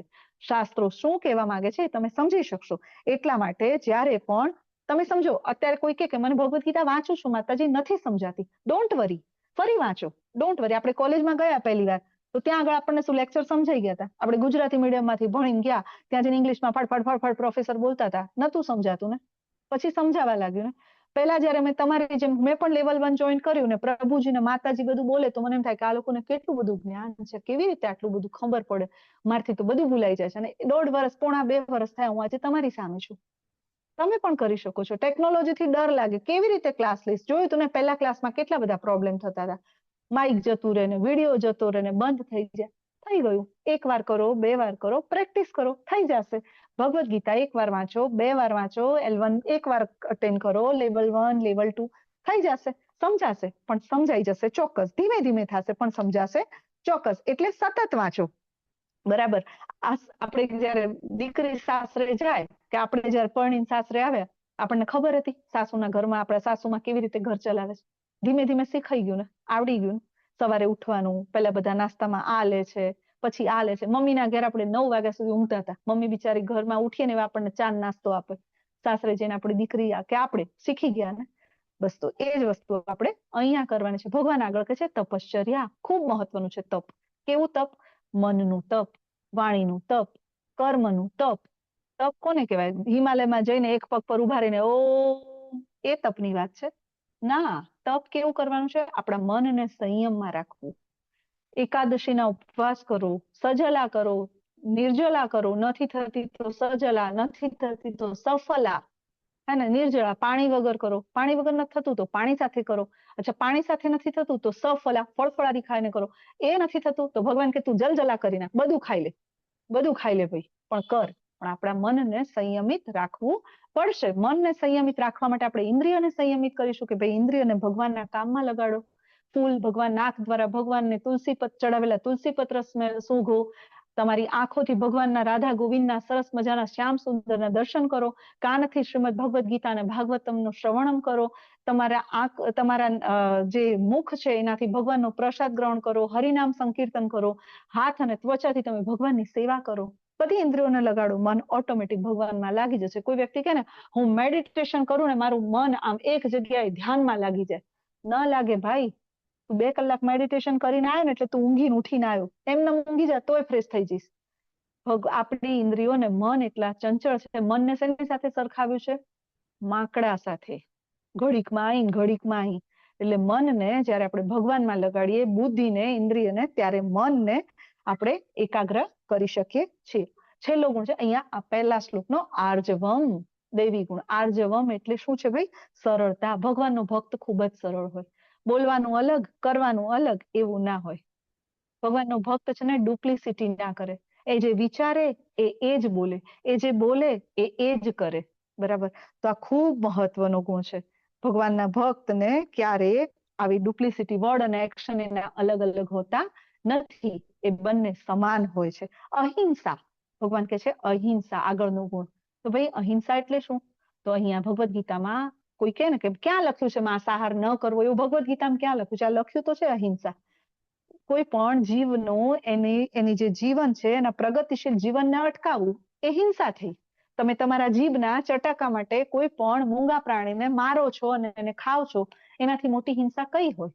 ભગવાનના ભક્ત ક્યારેય આવું કરતા નથી. ભગવાનના ભક્તમાં દયા અને કરુણા હોય છે. એ ક્યારેય નોનવેજ ખાતા નથી. એટલે અહીંયા અહિંસાનો મતલબ છે નોનવેજ ન ખાવું. આગળ કે છે સત્યતા. ભગવાનનો ભક્ત ક્યારેય પોતાના સ્વાર્થ માટે સત્યને ક્યારેય વિખેરતો નથી, સત્યને ક્યારેય એ વિકૃત કરતો નથી. ક્યારે એવું નથી કહેતો કે ભગવદ ગીતામાં ભગવાન કૃષ્ણને કહા હૈ એમ કરીને પોતાના વિચારો રજૂ કરતો નથી. ભગવાનનો ભક્ત ક્યારે એવું નથી કહેતો કે ભગવાન કૃષ્ણએ ભગવદ ગીતા નથી બોલી, એની અંદર કાળ ઘૂસી ગયો હતો, એવું ભગવાનનો ભક્ત કહેતો નથી. ભગવાનનો ભક્ત હોય એ ભગવાનના જ્ઞાનને એઝ ઇટ ઇઝ યથારૂપ આપણને આપે છે, એમાં કોઈ પણ પ્રકારની ભેળસેળ કર્યા વગર, જેમ આપણા આચાર્ય પ્રભુપાદે આપણને ભગવદ ગીતા યથારૂપ આપી. આ છે સત્યતા. ભગવાનનો ભક્ત ક્યારે પોતાના સ્વાર્થને પૂરો કરવા માટે ક્યારે ભગવાનના જ્ઞાનનો ઉપયોગ ભેળસેળ કરીને કરતો નથી. ભગવાને કીધું મન મનાભવ મદભક્તો મધ્યાજીમામ નમસ્કુરુ, મને તારું મન આપ, મને આપ. હવે મને એટલે શું? એની અંદર કાળ ઘૂસી ગયું તો એને. હવે હું જયારે અહીંયા બેઠી હું કંચન માતાજીને કહું કે માતાજી તમે, હું આમ કહું છું તો માતાજીને ખબર પડી જાય કે હું એટલે હિરલ માતાજી એમની વાત કરે છે. મારે વારે વારે બોલવાનું કે હું એટલે હિરલ, હું તમને કહી રહી છું, અરે ભગવાન કૃષ્ણ કહી રહ્યા છે કે મને આપ, તો મન મનાભવ એટલે મને. તો આવું જે કરે છે એ એક ભગવાનના ચરણમાં મોટો અપરાધ છે. તો આવું ભગવાનનો ભક્ત કરતો નથી. ક્રોધ વિહીનતા, ક્રોધ એ મનુષ્યનો સૌથી મોટો શત્રુ છે. જે વ્યક્તિની અંદર ક્રોધ છે ને, એને બીજા બહારના કોઈ શત્રુની જરૂર નથી. એ પોતે જાતે જ એનું બધું જ બાળીને ભસ્મ કરી શકે છે, એને બહારના શત્રુની જરૂર નથી. ક્રોધ હંમેશા મનુષ્યના મન, એનું શરીર, આ બધાને જ નુકસાન કરી શકે છે. તમે જોજો, જે બહુ ક્રોધ છે ને, જેનામાં બહુ ગુસ્સો હશે ને, એને બીપી, ડાયાબિટીસ આ બધું થતું હશે, કારણ કે એને ખબર જ નથી કે પોતાનું નુકસાન કરે છે. ક્રોધ હંમેશા તમને ખોટા નિર્ણયો લેવડાવે. ક્રોધ હંમેશા તમારા જીવનમાં હંમેશા તમારી પ્રગતિને અધોગતિમાં બદલી દે. આપણે 2.62 અને 2.63 માં જોયું હતું ને, ધ્યાયતો વિષયાન પુંસા. ભાઈ ક્રોધ શું થાય? તો ક્રોધના લીધે મોહ ઉત્પન્ન થાય. મોહ થાય તો શું થાય? તો ભાઈ મોહથી સ્મૃતિ ભ્રંશ થાય. અચ્છા, સ્મૃતિ ભ્રંશ થાય એટલે શું થાય? તો કે બુદ્ધિનો નાશ થાય. અચ્છા, બુદ્ધિનો નાશ થાય તો શું થાય? તો પતન થઈ જાય. તો ક્રોધ એ પતનનું કારણ બની શકે છે. એટલા માટે ક્રોધ વિહીનતા એ સૌથી મોટો ગુણ છે ભગવાનના ભક્તોનો, દેવી ગુણ છે. ત્યાગ. અચ્છા, કયો ત્યાગ? આગળ ભગવાન કહે છે ત્યાગ. છોડો ઘર બાર ચલો હરિદ્વાર, એવો ત્યાગ? એ ત્યાગની વાત કરે ભગવાન? નહીં, ભગવાન કહે છે ત્યાગ. કયો ત્યાગ? તો ભગવાન અહીંયા આપણને સમજાવે છે કે ભગવાને આપણને જે કાંઈ આપ્યું છે એ બધું જ ભગવાનની સેવામાં, ભગવાનની પ્રસન્નતામાં લગાડીએ એને કહેવાય ત્યાગ. આપણું શરીર જે આપણને ભગવાને આપ્યું છે, જે ભગવાનની પ્રોપર્ટી છે, એને પણ આપણે ભગવાનની સેવામાં લગાડીએ, ભગવાનની પ્રસન્નતા માટે, એ ત્યાગ. એને ભગવાન ત્યાગ કહે છે. તો આ એક ખૂબ મહત્વની વસ્તુ છે. એટલા માટે ત્યાગને પણ તો ત્યાગ, હા, ત્યાગ એટલે અભિમાન છોડવાનો નહીં. હા, અભિમાન, હા, અહંકારનો ત્યાગ કરો. હરિ બોલ. સરસ માતાજી. એટલા માટે આપણે બધું જ ભગવાનની સેવામાં સમર્પિત કરવાનું છે. એ છે સાચો ત્યાગ. બરાબર. તમારા અવગુણોનો ત્યાગ કરો, તમે દૈવી ગુણોને સ્વીકારો, એ પણ એક મોટો ત્યાગ છે. શાંતિ. રવિવાર આવે ને, પ્રભુજી અહીંયા વિનય પ્રભુજી બેઠા છે, રાજેન્દ્ર પ્રભુજી બેઠા છે, બધાને એવું થતું હોય કે રવિવાર આવે ને એટલે શાંતિ મળી ગઈ. કેટલા રવિવાર ગયા, મળી ગઈ શાંતિ? નથી મળી ને. માતાજીઓને એમ થાય કે પિયર જવું ને તો શાંતિ થઈ જાય. અચ્છા, કેટલી વાર જઈ આવ્યા પિયર? મળી ગઈ શાંતિ? પિયરમાંથી પાછા આવે, શાંતિ મળી ગઈ? નથી મળતી. આ જગતમાં શાંતિ ક્યાંય છે જ નહીં, સુખ ક્યાંય છે જ નહીં. આ જગત દુઃખાલયમ છે. શાંતિ એક જ જગ્યાએ મળે છે. ક્યાં? ભગવાન શ્રી કૃષ્ણના ચરણ કમળમાં. જ્યારે કોઈ વ્યક્તિ ભગવાનની ભક્તિમાં પરોવાઈ જાય છે, ભગવાને આપેલું જ્ઞાન શ્રી કૃષ્ણને તત્વતઃ જાણવામાં લાગી જાય છે, ત્યારે એને પરમ શાંતિનો અનુભવ થાય છે. આગળ ભગવાન એટલા માટે હંમેશા આપણને ખબર હોવી જોઈએ કે આપણે આપણી ચેતના ક્યાં લગાવીએ છીએ, આપણે આપણી શાંતિની શોધ ક્યાં કરી રહ્યા છીએ. બરાબર છે. આગળ કે છે છિદ્રાન્વેષણમાંથી અરુચિ. છિદ્રાન્વેષણ એટલે શું ભાઈ? તો ભાઈ બીજાના અવગુણ જોવા. અત્યારે બધા લોકો કરે, એને પાછું અભિમાન હોય. હું તો આ વ્યક્તિને જોઉં ને એક જ નજરમાં આમ કહી દઉં કે આ વ્યક્તિમાં આટલા આટલા આટલા અવગુણ છે. અરે ભાઈ, આપણે બધાના અવગુણ જ જોઈશું તો આપણે પ્રગતિ કેવી રીતે કરીશું? આપણે પ્રગતિ કરવી હોય તો આપણે શું જોવું પડશે? બધાની અંદર રહેલા સારા ગુણ. આપણે જો બધાની અંદર ખરાબ જ જોઈશું કે બધામાં ખરાબ શું છે, તો આપણે આ જીવનમાં ક્યારેય પ્રગતિ કરી શકવાના નથી. એટલા માટે લોકોની પંચાત કરવી, લોકોની નિંદા કરવી, કોઈની કુથલી કરવી, આ એક આસુરી ગુણ છે. એને છોડી દેવાનું. ઓટલા પંચાત ચાલતી હોય તો ત્યાં માળા લઈને પહોંચી જવાનું, એટલે આપણને આસુરી વૃત્તિ આવે નહીં અને અસુરો હોય ભાગી જાય. કીધું છે ને, અસુરો હોય ભાગી જાય. આગળ કે છે જીવ માત્ર પર દયા. ભગવાન કે છે કે ભગવાનના ભક્તો બધા જ જીવો, ભગવાને કીધું ને આગળ ને કાલે, મમે વાંચો જીવ લોકે, બધા જ ભગવાનના અંશ છે. વસુધૈવ કુટુંબકમની ભાવના ક્યારે આવશે આપણામાં? જ્યારે આપણે એવું સમજીશું કે આપણા બધાના પિતા એક છે, શ્રી કૃષ્ણના આપણે બધા સંતાન છીએ, ત્યારે તો આપણને દરેક વ્યક્તિ પ્રત્યે દયા આવશે, દરેક જીવ પ્રત્યે દયા આવશે ને. ગામડામાં સંયુક્ત કુટુંબમાં આપણે જોયું છે ને, એક જ દાદા હોય, એમના 5-6 દીકરા હોય, એમની 5-6 વહુઓ હોય, અને એમના પહેલા ગામડામાં આ સંયુક્ત પરિવારો હતા. 40-45 માણસ એક ઘરમાં રહી શકતા હતા. ક્યારે? કારણ કે એમને ખબર હતી કે આપણા બધાના પિતા એક છે. અને અત્યારે આપણે શું કરીએ છીએ? અચ્છા તમે દલિત છો, અચ્છા તમે બ્રાહ્મણ છો, અમે ક્ષત્રિય છીએ. આમાં જ આપણે એમનેમ તો નહીં ને. 800 વર્ષ મુગલો આપણા પર રાજ કરી ગયા, અંગ્રેજો આપણને ગુલામ બની ગયા, કારણ કે આપણે વેચાયેલા છીએ, કારણ કે આપણે છૂટાછવાયા છીએ. અને આ વસ્તુ ક્યાં જોવા નથી મળતી? તો ભાઈ આવો ઇસ્કોનની યાત્રામાં, ઇસ્કોનમાં આવો. કોઈ નહીં પૂછે કે તમે દલિત છો, તમે બ્રાહ્મણ છો, તમે પટેલ છો, તમે વાણિયા છો, તમે ક્ષત્રિય છો. ના, તમે ભગવદ્ ગીતા પ્રમાણેનું જીવન જીવો છો ને, તમે વૈષ્ણવ છો. તમે ભગવદ્ ગીતાના બધા નિયમો પાળો છો ને, તમે વૈષ્ણવ છો. તમે ભગવાનના ગર્ભગૃહમાં જઈને ભગવાનની સેવા કરી શકો છો. યાત્રામાં બધા ભક્તો કોઈ કોઈને નહીં પૂછે કે તમે કઈ જ્ઞાતિના છો, બધા સાથે બેસીને જમશે, બધા એકબીજાને જમાડશે, બધા એક પલંગ હોય ને અને 3 માતાજી આમાં માડા આવડા થઈને બધા સાથે સુઈ જાય. આટલી તો યાત્રામાં બધા મજા કરે. બરાબર. તો આ ખૂબ જરૂરી છે કે ભાઈ જીવ માત્ર ને બધાને એક સમજવા. અચ્છા, નિર્લોભીપણું, એક છે નીડ અને એક છે ગ્રીડ. બે ઇંગ્લિશ શબ્દો છે. નીડ એટલે જરૂરિયાત. આપણને સવાર સાંજ 2 રોટલી, સાંજે જમવામાં 2 રોટલી કે રોટલો, 2 જોડી કપડા અને 1 નાનું ઘર, આ આટલી જરૂરિયાત છે. એના સિવાય અહીંયા માતાજીઓના વોર્ડરોબમાં જે મોટા મોટા સાડીઓના, ડ્રેસના થક્કા પડ્યા છે ને, એ બધી ગ્રીડ. એકાઉન્ટમાં બેંક બેલેન્સ પડ્યા છે ને, એ બધી ગ્રીડ. લોકરની અંદર જે બધું વાળી ચોળીને મૂક્યું છે ને, એ બધી ગ્રીડ. એના માટે બિચારા પ્રભુજી એ વોર્ડરોબના, સાડીઓના, ડ્રેસના થક્કા માટે પ્રભુજી સવારથી બિચારા બેગ લઈને ઉપડી જાય, ટિફિન લઈને જતા રહે, હાજે આવે. આ બધી ગ્રીડ છે, લાલચ છે, લોભ છે. લોભને કોઈ થોભ નથી. શ્રાવણ મહિનાનો સેલ આવશે ને માતાજી દોડશે, સસ્તું મળે, ભાગો ભાઈ ભાગો. બરાબર. પણ L1 L2 નું સેલ આવ્યું છે ને, ભગવાને ભગવતધામ જવા માટેના દરવાજા ખોલ્યા છે, ત્યાં કોઈ જશે નહીં. તો ભાઈ લોભ કરવાનો, પણ શેનો કરવાનો? આજે 2 માળા વધારે કરી લઉં, અચ્છા આજે ભાગવતમના 2 શ્લોક વધારે વાંચી લઉં, આજે ભગવદ્ ગીતાનું થોડુંક વધારે વાંચી લઉં. આનો આપણે લોભ કરવાનો છે. સૌમ્યતા, ભગવાન આગળ કે છે સૌમ્યતા એ દેવી ગુણ છે. કેવું? તો ભાઈ ખૂબ નમ્ર હોય ભગવાનના ભક્ત, ખૂબ વિવેકી હોય, ક્યારેય કોઈને કઠોર શબ્દ ન બોલે, ક્યારેય કોઈના દિલને દુઃખ થાય ને એવો જવાબ પણ ના આપે, ક્યારેય કોઈ દિવસ. ખૂબ વિવેકપૂર્વક.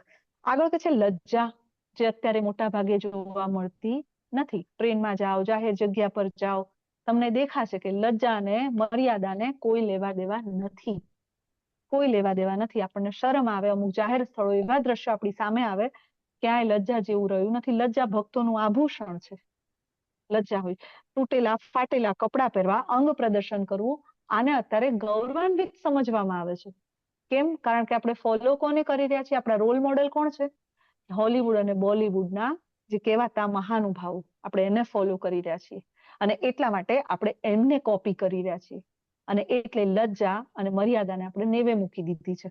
તો આ એક ગુણ છે. નિશ્ચય, દ્રઢ નિશ્ચય. આપણા બાળકને આપણે સમજાવીએ કે બેટા તું મન લગાવીને ભણ, અને ભણીશ ને એટલે તારું જીવન સફળ થઈ જશે. અને આમ દ્રઢ નિશ્ચયપૂર્વક કે હું રોજ આટલા કલાક વાંચીશ જ. પણ જેવી ભગવતધામ જવાની વાત આવે ને એટલે આપણા નિશ્ચય દ્રઢ નથી થતા. આપણે પણ દ્રઢ નિશ્ચય કરવા જોઈએ કે L1 નું હું સર્ટિફિકેટ લઈશ, લેવલ 2 સ્ટાર્ટ કરીશ, ભક્તિ શાસ્ત્રીમાં એડમિશન લઈશ, ભલે મને તકલીફ પડશે, થોડુંક સમય નહીં સમજાય, પણ ધીમે ધીમે મને બધું સમજાવવા લાગશે. હિરલ માતાજી જેટલા પતિ છે, જેમણે અત્યાર સુધી 8-9 વાગ્યા સુધી ઉઠવાનું નહીં, કેવા મોજ શોખા બધું કરતા હોય, જો એ આ ભગવદ્ ગીતાને સમજી શકે, તમે બધા ન સમજી શકો. તમે બધા તો ખૂબ પાવન છો. તો આ દ્રઢ નિશ્ચય કરવું. આગળ ભગવાન કે છે દયા, જે આપણે જોઈ ગયા ભક્તોમાં દયા, બધા પ્રત્યે સંભાવ હોય. કોઈના દુઃખને જોઈને ભક્તને દયા આવી જાય, તરત જ એના આંખમાં આંસુ આવી જાય. આપણા વૈષ્ણવ અહીંયા ભેગા થયા, જો કોઈ ખબર પડે ને કે કોઈના સ્વજન બીમાર છે કે હોસ્પિટલમાં એડમિટ છે, બધા ભેગા થઈને હરે કૃષ્ણ મહામંત્ર કરે. હે ને? આ છે આત્મ સંબંધ દયા. તેજ, દયા પછી છે તેજ. તેજ એટલે કે ક્ષત્રિયો જે બોર્ડર પર સૈનિકો છે ને, એમને તેજ બતાવવું પડે, નહીં તો શું થાય? દુશ્મન હાવી થઈ જાય. આ તેજ. કોઈ પર અધર્મ થતો હોય તો એ સમયે જે તેજ બતાવવું પડે ક્ષત્રિયને. ક્યાંક ધર્મનો નાશ થતો હોય, ધર્મની હાનિ થતી હોય, ભગવાન પોતે કહે છે ને, અર્જુન ઉભો થાય, યુદ્ધ કર. કેમ? ધર્મની રક્ષા માટે, અધર્મના નાશ માટે. તો આ તેજ, ત્યાં હિંસાની જરૂર છે. બધે અહિંસાના હથિયાર પકડીને ચાલવાનું નથી. ભાઈ કોઈ એક લાફો મારે બીજો ગાલ ધરી દેવાનો, આવું કહેવા વાળા જતા રહ્યા. આપણા દેશમાં લૂંટીને એટલે લોકો લઈ ગયા. એટલે અહિંસા ત્યાં જરૂરી છે જ્યાં મૂંગા પ્રાણીઓ પર થાય છે. માંસાહાર ન કરો ત્યાં હિંસા. પણ જ્યાં ધર્મની હાનિ થતી હોય ત્યાં તેજની જરૂર છે. પણ બધે તેજ બતાવવાનું નથી. જે નિર્દોષ છે, જે નિર્બળ છે, એના પર તેજ બતાવવાનું નથી. એટલે ભગવાન આગળ ગુણ આપે છે ક્ષમા. ક્ષમા કરતા શીખો. ભક્તમાં ગુણ હોવો જોઈએ. કોઈની નાની ભૂલ છે, કોઈ પહેલી વાર ભૂલ કરે, કોઈ અજાણતા ભૂલથી કોઈ ભૂલ થઈ ગઈ છે તો મોટા મનથી એને ક્ષમા કરવો જોઈએ. ધૃતિ, ધૈર્ય. અત્યારના લોકોમાં ધીરજ છે જ નહીં. હાલ ને હાલ જોઈએ એટલે જોઈએ, મને આજ જ જોઈએ. આપણે જો અહીંયા L1 માં હોઈએ ને તો કોઈ પ્રશ્નનો જવાબ હાલ જ મને બધું જ્ઞાન લઈ લેવું છે. પણ ભાઈ ધૈર્ય સાથે લેવલ 2 કરો, ભક્તિ શાસ્ત્રી કરો, તમને તમારા બધા જ પ્રશ્નોના જવાબ મળી જશે. ભગવદ્ ગીતા વાંચવી નથી, આવડી મોટી બુક જોઈને કોણ વાંચે? વાંચો, ધૈર્યપૂર્વક એને વાંચો, સમજવાનો પ્રયત્ન કરો. પવિત્રતા, બાહ્ય અને આંતરિક પવિત્રતા. બાહ્ય અને આંતરિક. બહારથી શરીરની શુદ્ધિ, મારા ઠાકોરજીની સેવા કરવાની છે, નાયા વગર નહીં થાય. આંતરિક શુદ્ધિ, મારું મન શુદ્ધ હશે ને તો જ મારા કૃષ્ણ જે મને જ્ઞાન આપી રહ્યા છે ને મારા મનમાં સ્થિત થશે. આ આત્મશુદ્ધિ બહુ જરૂરી છે. ઈર્ષાથી મુક્તિ. ભગવાનનો ભક્ત ક્યારે ઈર્ષા કરતો નથી. ભગવાનનો ભક્ત દ્વેષ રહિત હોય છે. આપણે બધા ઈર્ષા કરીને તો અહીં આવી ગયા છીએ.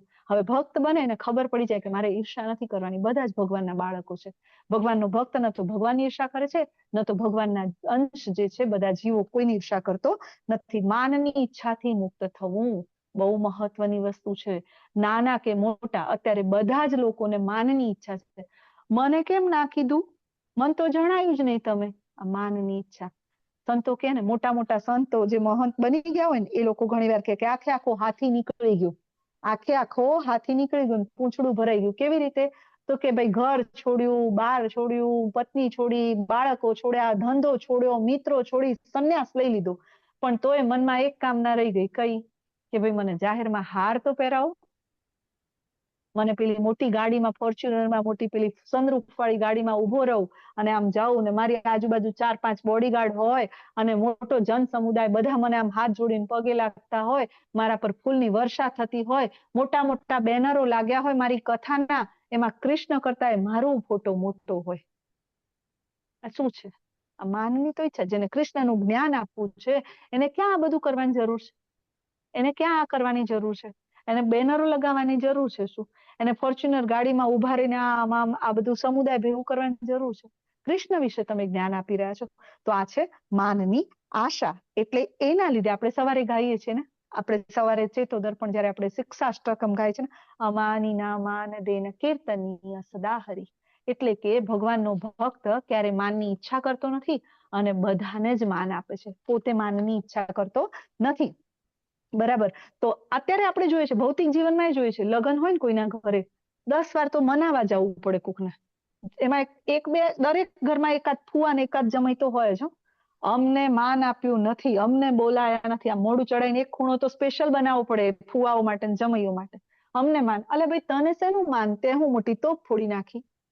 તું હું મોટું શું કરીને આવ્યો? તને શેનું માન આપવાનું હોય?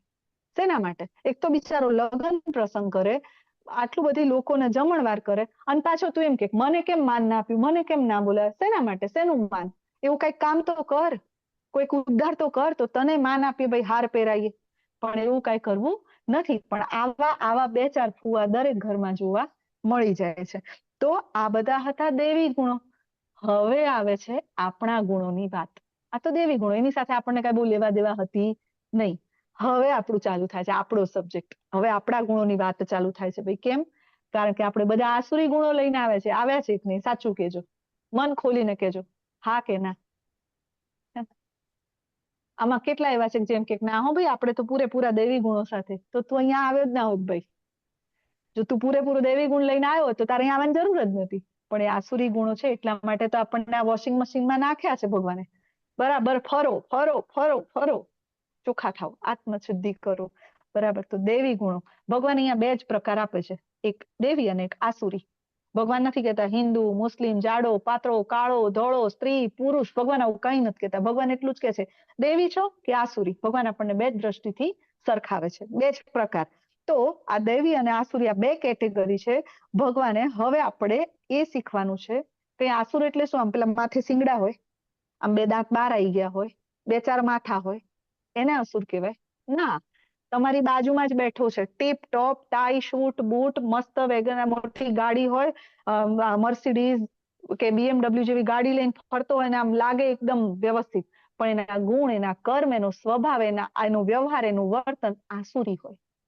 અત્યારના જમાનામાં અસુરને શોધવા મુશ્કેલ છે, કારણ કે બધા આપણા જેવા તૈયાર થઈને ટણાટણ જ ફરતા હોય. ખબર પડે નહીં. જયારે એનું વર્તન થાય, જયારે એનો વ્યવહાર થાય, જયારે એના સંપર્કમાં આવીએ, જયારે એના મનના ભાવ ખબર પડે, એનો સ્વભાવ ખબર પડે, ત્યારે ખબર પડે કે ઓ, આ તો અસુર નીકળ્યો ભાઈ. રાઈટ. હવે શિંગડાવાળા અસુરો ભગવાને બંધ કરી દીધા, એનું પ્રોડક્શન બંધ કરી દીધું. હવે ભગવાને બધું આવું જ કરી દીધું કે બધા હરખા છે ભાઈ, હે ને? એટલે એનું પ્રોડક્શન બંધ થઈ ગયું. તો ભગવાન કે છે કે આવી વૃત્તિ છે, એવા કાર્યો જે છે કે જેના દ્વારા ભગવાનના ભગવત ધામ આપણે જઈ શકતા નથી, એ બધા આસુરી ગુણો છે. તો ભાઈ આસુરી ગુણો કયા કયા છે એના વિશે તો જાણવું પડશે ને, કે એ આસુરી ગુણો છે. પહેલો છે દંભ. દંભ એટલે દેખાડો. આજકાલ સૌથી વધારે દંભ ક્યાં જોવા મળે ખબર છે? લગ્ન પ્રસંગમાં. તમે જો નહીં હોય એવી રસમ આવી ગઈ, મહેંદી રસમ, સંગીત સંધ્યા, વાના રસમ, આવી જાત જાતની રસમો આવી ગઈ. બિચારો બાપ આખી જિંદગીની કમાણી ભેગી કરે અને લોકોને આ રસમ. અલે તમારે મહેંદી રસમ નહોતી રાખી? અચ્છા, પહેલાના જમાનામાં લગ્ન થતા હતા, અત્યારે 40-50 લાખ આપે ને તોય લગ્ન એકચ્યુઅલી શું છે? લગ્ન શું છે? એક 2 આત્માઓનું એવું મિલન છે જેના દ્વારા આ ભૌતિક જગતની અંદર તમે એવા સંતાનને લાવી શકો જે ભગવત પ્રાપ્તિ કરી શકે, જે ભક્ત બને, જે સમગ્ર 7 પેઢીનો ઉદ્ધાર કરે. એની જગ્યાએ અત્યારે લોકોને દેખાડો કરવામાં આવે છે. એ ભાઈ આટલો ખર્ચો કર્યો તો આપણે કરવું પડશે, પપ્પા એના પપ્પાએ આટલું કર્યું તો મારે કરવું પડશે. આ દેખાડો સૌથી વધારે થાય છે કે નહીં? જોઈએ છે કે નહીં આપણે લગ્ન પ્રસંગમાં આ દેખાડો? તો આ દંભ છે. સોશિયલ મીડિયા આવી ગયું ભાઈ. ફોરેન ટૂર જાય ને તોય પાછા ફોટા મૂકે. એટલે શોપિંગ મોલમાંથી શોપિંગ કરે ને તોય ફોટા મૂકે. ક્યાં જરૂર છે ભાઈ આ બધો દેખાડો કરવાની? આ દંભ, દર્પ. હું ખૂબ ધનવાન છું, ખૂબ પૈસા વાળો છું, અને આ જે દેખાડો થાય ને પૈસાનો, સુંદરતાનો, ધનનો, જ્ઞાનનો, આ બધા દેખાડા છે, દર્પ છે. મારા જેટલું કોઈ જ્ઞાની નથી, મારા જેટલો કોઈ પૈસા વાળો નથી, મારા જેટલું કોઈ મહાન નથી. આ બધું છે દર્પ, અભિમાન, અહંકાર જેને કહી શકાય. ક્રોધ આપણે જોઈ ગયા આગળ. કઠોરતા. ઘણા લોકો કહેશે હું તો આમ છે ને તડ ને ફળ ફટાફટ કહી દઉં, મોઢા પર કહી દઉં, જરાય સન. એ આસુરી ગુણ છે ભાઈ. કોઈના દિલને દુઃખ થાય એમ ન કહેવાય, એને આસુરી ગુણ કીધો છે ભગવાને. અજ્ઞાન. બધા જ પાપોનું મૂળ છે અજ્ઞાન. આપણને ભગવદ્ ગીતાનું જ્ઞાન નથી, આપણને શાસ્ત્રોનું જ્ઞાન નથી. ભગવાન શું કે છે આપણે જાણતા નથી. કોઈને કહો કે ભગવદ્ ગીતાના ક્લાસમાં આવે, નહીં આવે. કેટલા જણ છે? 56 જણા. એને એમ કહો પિક્ચર જોવા આવું છે, તૈયાર. એને એમ કહો પંચાયત કરવા બેસવું છે, તૈયાર. એને એમ કહો રીલ્સ જોવાની છે, 4 કલાક બગાડશે, પણ એને એમ કહેશો કે 1 કલાકનો ભગવદ્ ગીતાનો ક્લાસ છે ભાઈ, અટેન્ડ કરીશ. એવો કોઈ ટાઈમ નથી આપણી પાસે, એવા નવરા નથી. આ છે અજ્ઞાન. આપણને ખબર નથી કે આપણે આપણી ચેતનાને ક્યાં ફિક્સ કરી રહ્યા છીએ. આપણી ચેતના ક્યાં ફિક્સ કરવી, આપણે ક્યાં આગળ આપણી સમય આપવો, શેમાં આપણી એનર્જીને રોકવી, આપણે ક્યાં આપણે ધન આપવું, ક્યાં આપણો સમય આપવો, ક્યાં દાન કરવું, આ આપણે સમજવાનું છે. એ સમજીશું તો આપણને આ આસુરી ગુણોથી આપણે ઉપર ઉઠીને દૈવી ગુણોને અપનાવી શકીશું. આપણે અધ્યાય 13 ની અંદર જોયું ને, અધ્યાય 13 માં શું જોયું? આપણી ચેતનાની શુદ્ધિકરણ છે, એ અવરોધ છે. 14 માં જોયું 3 ગુણો અવરોધ છે, અને આ અધ્યાયની 16 ની અંદર ભગવાન સમજાવે છે કે આસુરી ગુણો જે છે ને એ આપણી ભક્તિના માર્ગમાં આવતા અવરોધ છે. આ બધા અવરોધોને આપણે દૂર કરવી જોઈએ. કેવી વૃત્તિમાં આપણે જોડાઈએ છીએ? હમણાં પેલું જંતર મંતર ચાલુ હતું ને, આપણને ખબર પડવી જોઈએ કે આપણે કેવામાં જોડાઈ રહ્યા છીએ. આપણા ધર્મને આપણે વિદ્રોહ કરી રહ્યા છીએ. આપણને ખબર હોવી જોઈએ કે આપણે એમાં જોડાવાનું નથી. આપણે જાતે ઓળખવાનું છે આપણી અંદર કયો ગુણ આસુરી છે ને કયો ગુણ દૈવી છે. એ ગુણ દ્વારા આપણે સમજી શકીશું કે મારે કોનો સંગ કરવો જોઈએ અને કોનો ન કરવો જોઈએ. જેમ કલ્પેશ પ્રભુજીએ શરૂઆતમાં કીધું ને કે તમે ડિવોટીના સંઘમાં છો, ભક્તોનો સંઘ આજકાલ થઈ રહ્યો છે, તો ઓકે, તું બરાબર રસ્તા પર છે. પણ 2 જણ દારૂ પીવે તમારી બાજુમાં બેઠા બેઠા, તમે ત્યાં બેઠા છો, કાલ 3જા 4થા દિવસે 5મા દિવસે 4થા મહિને તમારા હાથમાં દારૂનો ગ્લાસ આવી જશે. તો આપણે સમજવાનું છે કે આપણે કોનો સંગ કરી રહ્યા છીએ. એટલે આસુરી ગુણોને આપણે ઓળખવા પડશે, આપણે જાતે આઈડેન્ટિફાઈ કરીને આપણી અંદરથી એને કાઢવા પડશે. આના માટે વિચારવું જોઈએ કે આપણે આપણો સમય, આપણા બાળકો કોની સાથે છે, આપણા મા બાપ તરીકે આપણી ફરજ છે કે આપણું બાળક કોનો સંગ કરી રહ્યું છે, એનો સંગ છે એ એના જીવનનું નિર્માણ કરશે. એટલા માટે સૌથી મહત્વની વસ્તુ છે કે આપણામાં દૈવી ગુણોનો વિકાસ થાય અને ધીમે ધીમે કેવી રીતે આપણી અંદર રહેલા રાક્ષસને હરાવવું. કળિયુગ છે ને, કળિયુગમાં એક જ વ્યક્તિની અંદર અસુર છે. આપણને ખબર છે, એક સફરજન બગડેલું હોય, એક કેરી બગડેલી હોય અને પેટીમાં એ બધી જ કેરીઓ કેવી કરશે? બગાડશે. એટલા માટે આપણે સમજવાનું છે કે આપણે આપણી અંદર રહેલા એક અવગુણને લીધે આપણું આખું જીવન બગડી જાય એ ન થવા દઈએ. બરાબર છે? તો આપણી અંદર જ દેવી ગુણો પણ છે અને આસુરી ગુણો પણ છે. એ બંનેને ઓળખો અને કુશળતાપૂર્વક તમે સંગ કરો કે તમે કોનો સંગ કરો છો, તમે કેવા વ્યક્તિના સાથે છો, તમે કેવા સમુદાયમાં છો, તમે કેવા ગુણોમાં છો, તમારી આસપાસ કેવી વૃત્તિઓ છે, આને સમજો. એને સમજવાથી આપણે તરત જ આ દૈવી ગુણોથી, આસુરી ગુણોથી ઉપર ઉઠીશું અને દૈવી ગુણોને આપણી અંદર ધારણ કરી શકીશું. બને એટલે ભક્તિમય સેવાઓમાં રહો, જપ કરો, પ્રસાદ લો, એનાથી આપણી ચેતનાની શુદ્ધિ થાય છે અને ચેતનાની શુદ્ધિ થાય ત્યારે આપણને સાચું શું ને ખોટું શું સમજવાની શક્તિ મળે છે અને એના દ્વારા આપણે હંમેશા ભગવત પ્રાપ્તિ કરવા તરફ આગળ વધી શકીશું, કેમ કે તો જ દૈવી ગુણોનો વિકાસ થશે. આપણી અંદર રહેલા આસુરી ગુણોને હરાવવા પડશે. તેના દ્વારા? તપ દ્વારા, સંયમ દ્વારા. આપણે આગળ બધું શીખી ગયા ને, આના દ્વારા આપણે હરાવવા પડશે. ભગવાન આગળના શ્લોકની અંદર સમજાવે છે કે અર્જુનજી પૂછે છે ભગવાનને કે ભગવાન તમે જે કીધું એ તો મારામાં છે, નહીં તો હું થોડો યુદ્ધ કરવાનો હતો, હું તો યુદ્ધ કરી રહ્યો છું, તો મારી અંદર. તો ભગવાન કહે છે કે અર્જુન, તું તો છે ને ઓલરેડી ચિંતા કરીશ ને, તું દિવ્ય ગુણો સાથે જ તું જન્મ્યો છે, દૈવી ગુણો સાથે જ તું જન્મ્યો છે, તારી અંદર તો આસુરી ગુણ છે જ નહીં. તો હવે આપણને બધાને પ્રશ્ન થવો જોઈએ ને કે અર્જુનમાં આસુરી ગુણ નહોતા, તો ભગવાન અર્જુનને આસુરી ગુણોનું જ્ઞાન કેમ આપ્યું? કેમ આપ્યું? અર્જુનજીમાં તો આસુરી ગુણો છે જ નહીં. ભગવાને કહી દીધું કે તું તો દૈવી ગુણો સાથે જન્મ્યો છે, દિવ્ય ગુણો સાથે. તો પછી એમને આસુરી ગુણોનું જ્ઞાન આપવાની ક્યાં જરૂર છે? કોના માટે આપ્યું ભગવાને આ જ્ઞાન? આપણા માટે, આપણા માટે. એટલે ભગવદ ગીતા અર્જુનજી માટે નથી, ભગવદ ગીતા આપણા માટે છે. આ આપણે સમજવાનું છે. ભક્તિમય જીવનની શરૂઆત કરવા માટે મારે હજી વાર છે, એમાંથી જાગી જવાનું છે. આપણે અમરપટ્ટો લખાવીને આવ્યા નથી, આપણે અમૃતપાન કરીને આવ્યા નથી, આપણે એક્સપાયરી ડેટ લઈને આવ્યા છીએ. આપણે પાછું જવાનું છે. એટલે ભક્તિ કરવા માટેનો સાચો સમય શોધવાની રાહ જોવાની જરૂર નથી. ભક્ત પ્રહલાદે જન્મ્યા ને ત્યારથી જ ભક્તિ લઈને જન્મ્યા. ધ્રુવ મહારાજે 5 વર્ષની ઉંમરમાં ભક્તિને પ્રાપ્ત કરી દીધી, ભગવાનને પ્રાપ્ત કરી લીધા. તો પછી આપણું બાળક જ્યારે, આપણા બધાની મેન્ટાલિટી શું છે ખબર છે? બાળક ભક્ત બનવું જ જોઈએ, ભક્ત પ્રહલાદ જેવું બાળક હોવું જોઈએ, પણ ક્યાં? પાડોશીના ઘેર. આપણા ઘરમાં નહીં હો. પછી વંશ કોણ વધારે? આપણા બાળકને ભાઈ સંત ના બનાવાય, હોવું જ જોઈએ, બાળકો સંત જેવા હોવા જોઈએ, પણ કોના? પાડોશીના, આપણા નહીં. આ મેન્ટાલિટી છે આપણા માતા પિતાની અત્યારે. બાળક જો ઇસ્કોનમાં જાય, માળા કરતો થાય, તિલક ધારણ કરે, શિખા રાખે, ધોતી કુર્તો પહેરે, બા બાપ ટેન્શનમાં. લગ્ન ક્યારે કરશે? આ તો શું બનાવો? બુટલેગર બનાવો છે, આતંકવાદી બનાવો છે, મવાલી ગુંડો બનાવો છે? આ બનશે તો ચાલશે? ભક્ત બને છે, 7 પેઢીનો ઉદ્ધાર કરે છે. એટલા માટે તમે જુઓ, બીજા વિધર્મી લોકો જુઓ, 5-5 વર્ષના નાના, 3-3 વર્ષના બાળક મદરેસામાં જતા હશે, એમને જે શીખવાડવામાં આવે છે ત્યાં પણ એમના માતા પિતા મોકલે છે. પણ આપણે આપણા બાળકને ભગવદ ગીતાનું જ્ઞાન આપી રહ્યા નથી, આપણી પાસે જ નથી. કેવી રીતે આપીએ? પેલા આપણે તો લેવું પડશે ને. એટલા માટે ભગવદ ગીતાનું જ્ઞાન લેવું ખૂબ જરૂરી છે. એટલા માટે આજકાલ સુસાઇડના કેસ બની રહ્યા છે. શું થાય? આપણે બાળકોને ધર્મ શીખવાડી જ નથી રહ્યા. આપણે બાળકને જીવન વિશેનું જીવનનું સાચું લક્ષ્ય શું છે એ આપણે બતાવી જ નથી રહ્યા. એટલા માટે ભગવદ ગીતાનું જ્ઞાન ખૂબ જરૂરી છે. ભગવાન આગળ કહે છે કે જે લોકો આસુરી હોય છે તેઓ જાણતા નથી કે તે શું કરવું જોઈએ અને શું ન કરવું જોઈએ. એટલે તેઓનામાં નથી પવિત્રતા કે નથી ઉચિત આચરણ, નથી સત્ય કે એમનામાં કોઈ પણ સારા ગુણ જોવા મળતા નથી. એટલે એ લોકો શું કહે છે? ભાઈ આસુરી વૃત્તિવાળા લોકો શું કહે છે ખબર છે? આ જગત મિથ્યા છે, આ બધું ઓટોમેટિક ચાલે છે. આપણે અહીંયા મજા કરી લો અને આ જગત પૂરું થાય પછી કશું નથી. અને આ બધું જે જગત ચાલે છે ને એ ખાલી મૈથુનથી ચાલે છે, કામથી ચાલી રહ્યું છે. સ્ત્રી અને પુરુષના મિલનથી આ આખું જગત થાય છે. એમાં ભગવાન જેવું કાંઈ હોતું નથી, એ લોકો એવું કહે છે. તો શું એનાથી વરસાદ આવે છે? એનાથી કામવાસમાંથી તડકો નીકળે છે, સૂર્ય એનાથી ઉગે છે? આ પૃથ્વી જેની ધરી પર ફરે છે એનાથી ફરે છે? એટલે આવા આસુરી વૃત્તિવાળા લોકો જે હોય છે એ આવી વાતો કરે છે.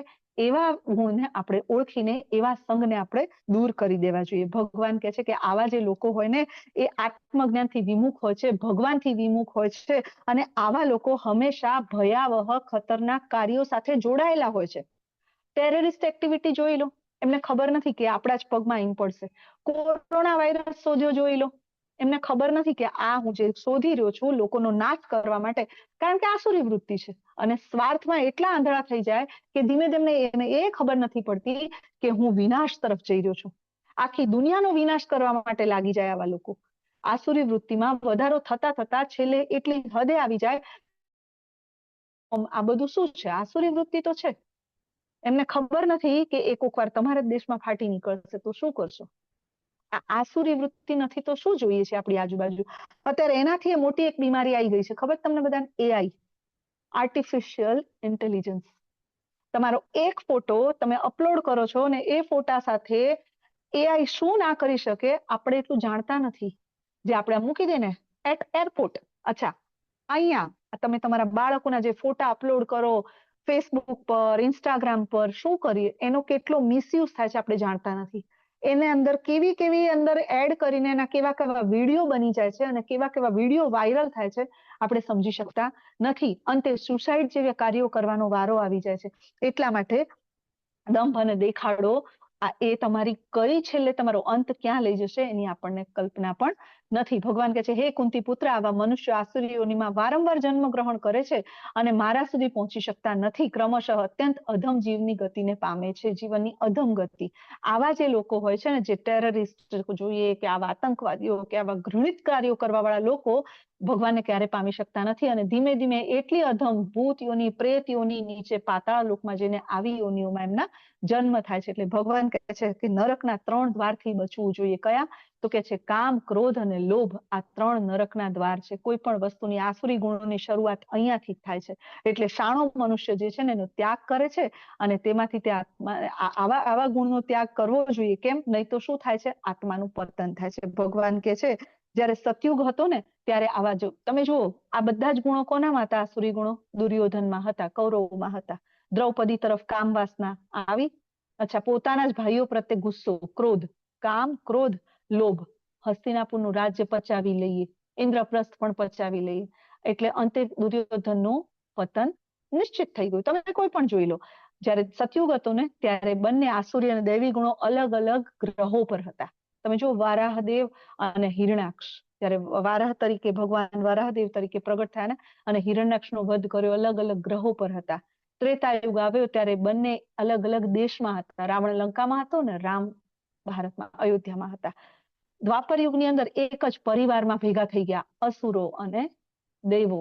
બંને વૃત્તિ એક જ પરિવારમાં, કૌરવો અને પાંડવો. અને અંતે કળયુગ એક જ વ્યક્તિમાં. તમને એક જ વ્યક્તિમાં કંઈક સારું જોવા મળશે ને કંઈક ખોટું જોવા મળશે.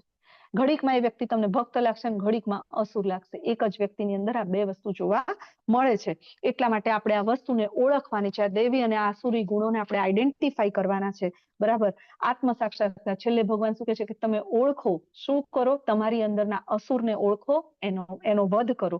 તમારી અંદર રહેલા દેવી તત્વને ઓળખો અને એનો વિકાસ કરો.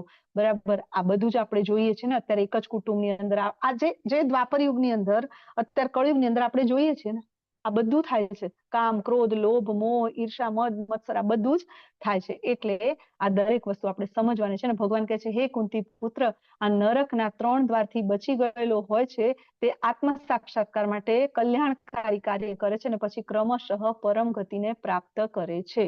જે વ્યક્તિ આ 3 દ્વારથી બચી જાય ને, કામ, ક્રોધ અને લોભ, આથી જે બચી જાય એ 3 દ્વાર નરકના છે, એનાથી બચીને જો આગળ આવે તો એ શું કરે છે? એ આત્મ સાક્ષાત્કાર તરફ આગળ વધે છે. અને આત્મ સાક્ષાત્કાર વગર આગળ વધે એટલે કોનું શરણ ગ્રહણ કરે? તો ભાઈ વેદોનું.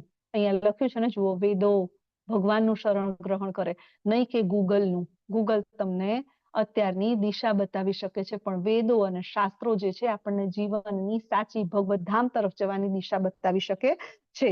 એટલા માટે સ્કંદ પુરાણની અંદર સ્વયં ભગવાન શિવજી માતા પાર્વતીને કહે છે કે જે વ્યક્તિ વેદોની અવહેલના કરે છે, શાસ્ત્રોની અવગણના કરે છે, શાસ્ત્રોને પ્રમાણેનું જીવન નથી જીવતો, એને સ્વયં ભગવાન શિવજી એટલે કે હું પોતે, ભગવાન કહે છે હું પોતે એને ઘોર નરકની યાતના આપું છું.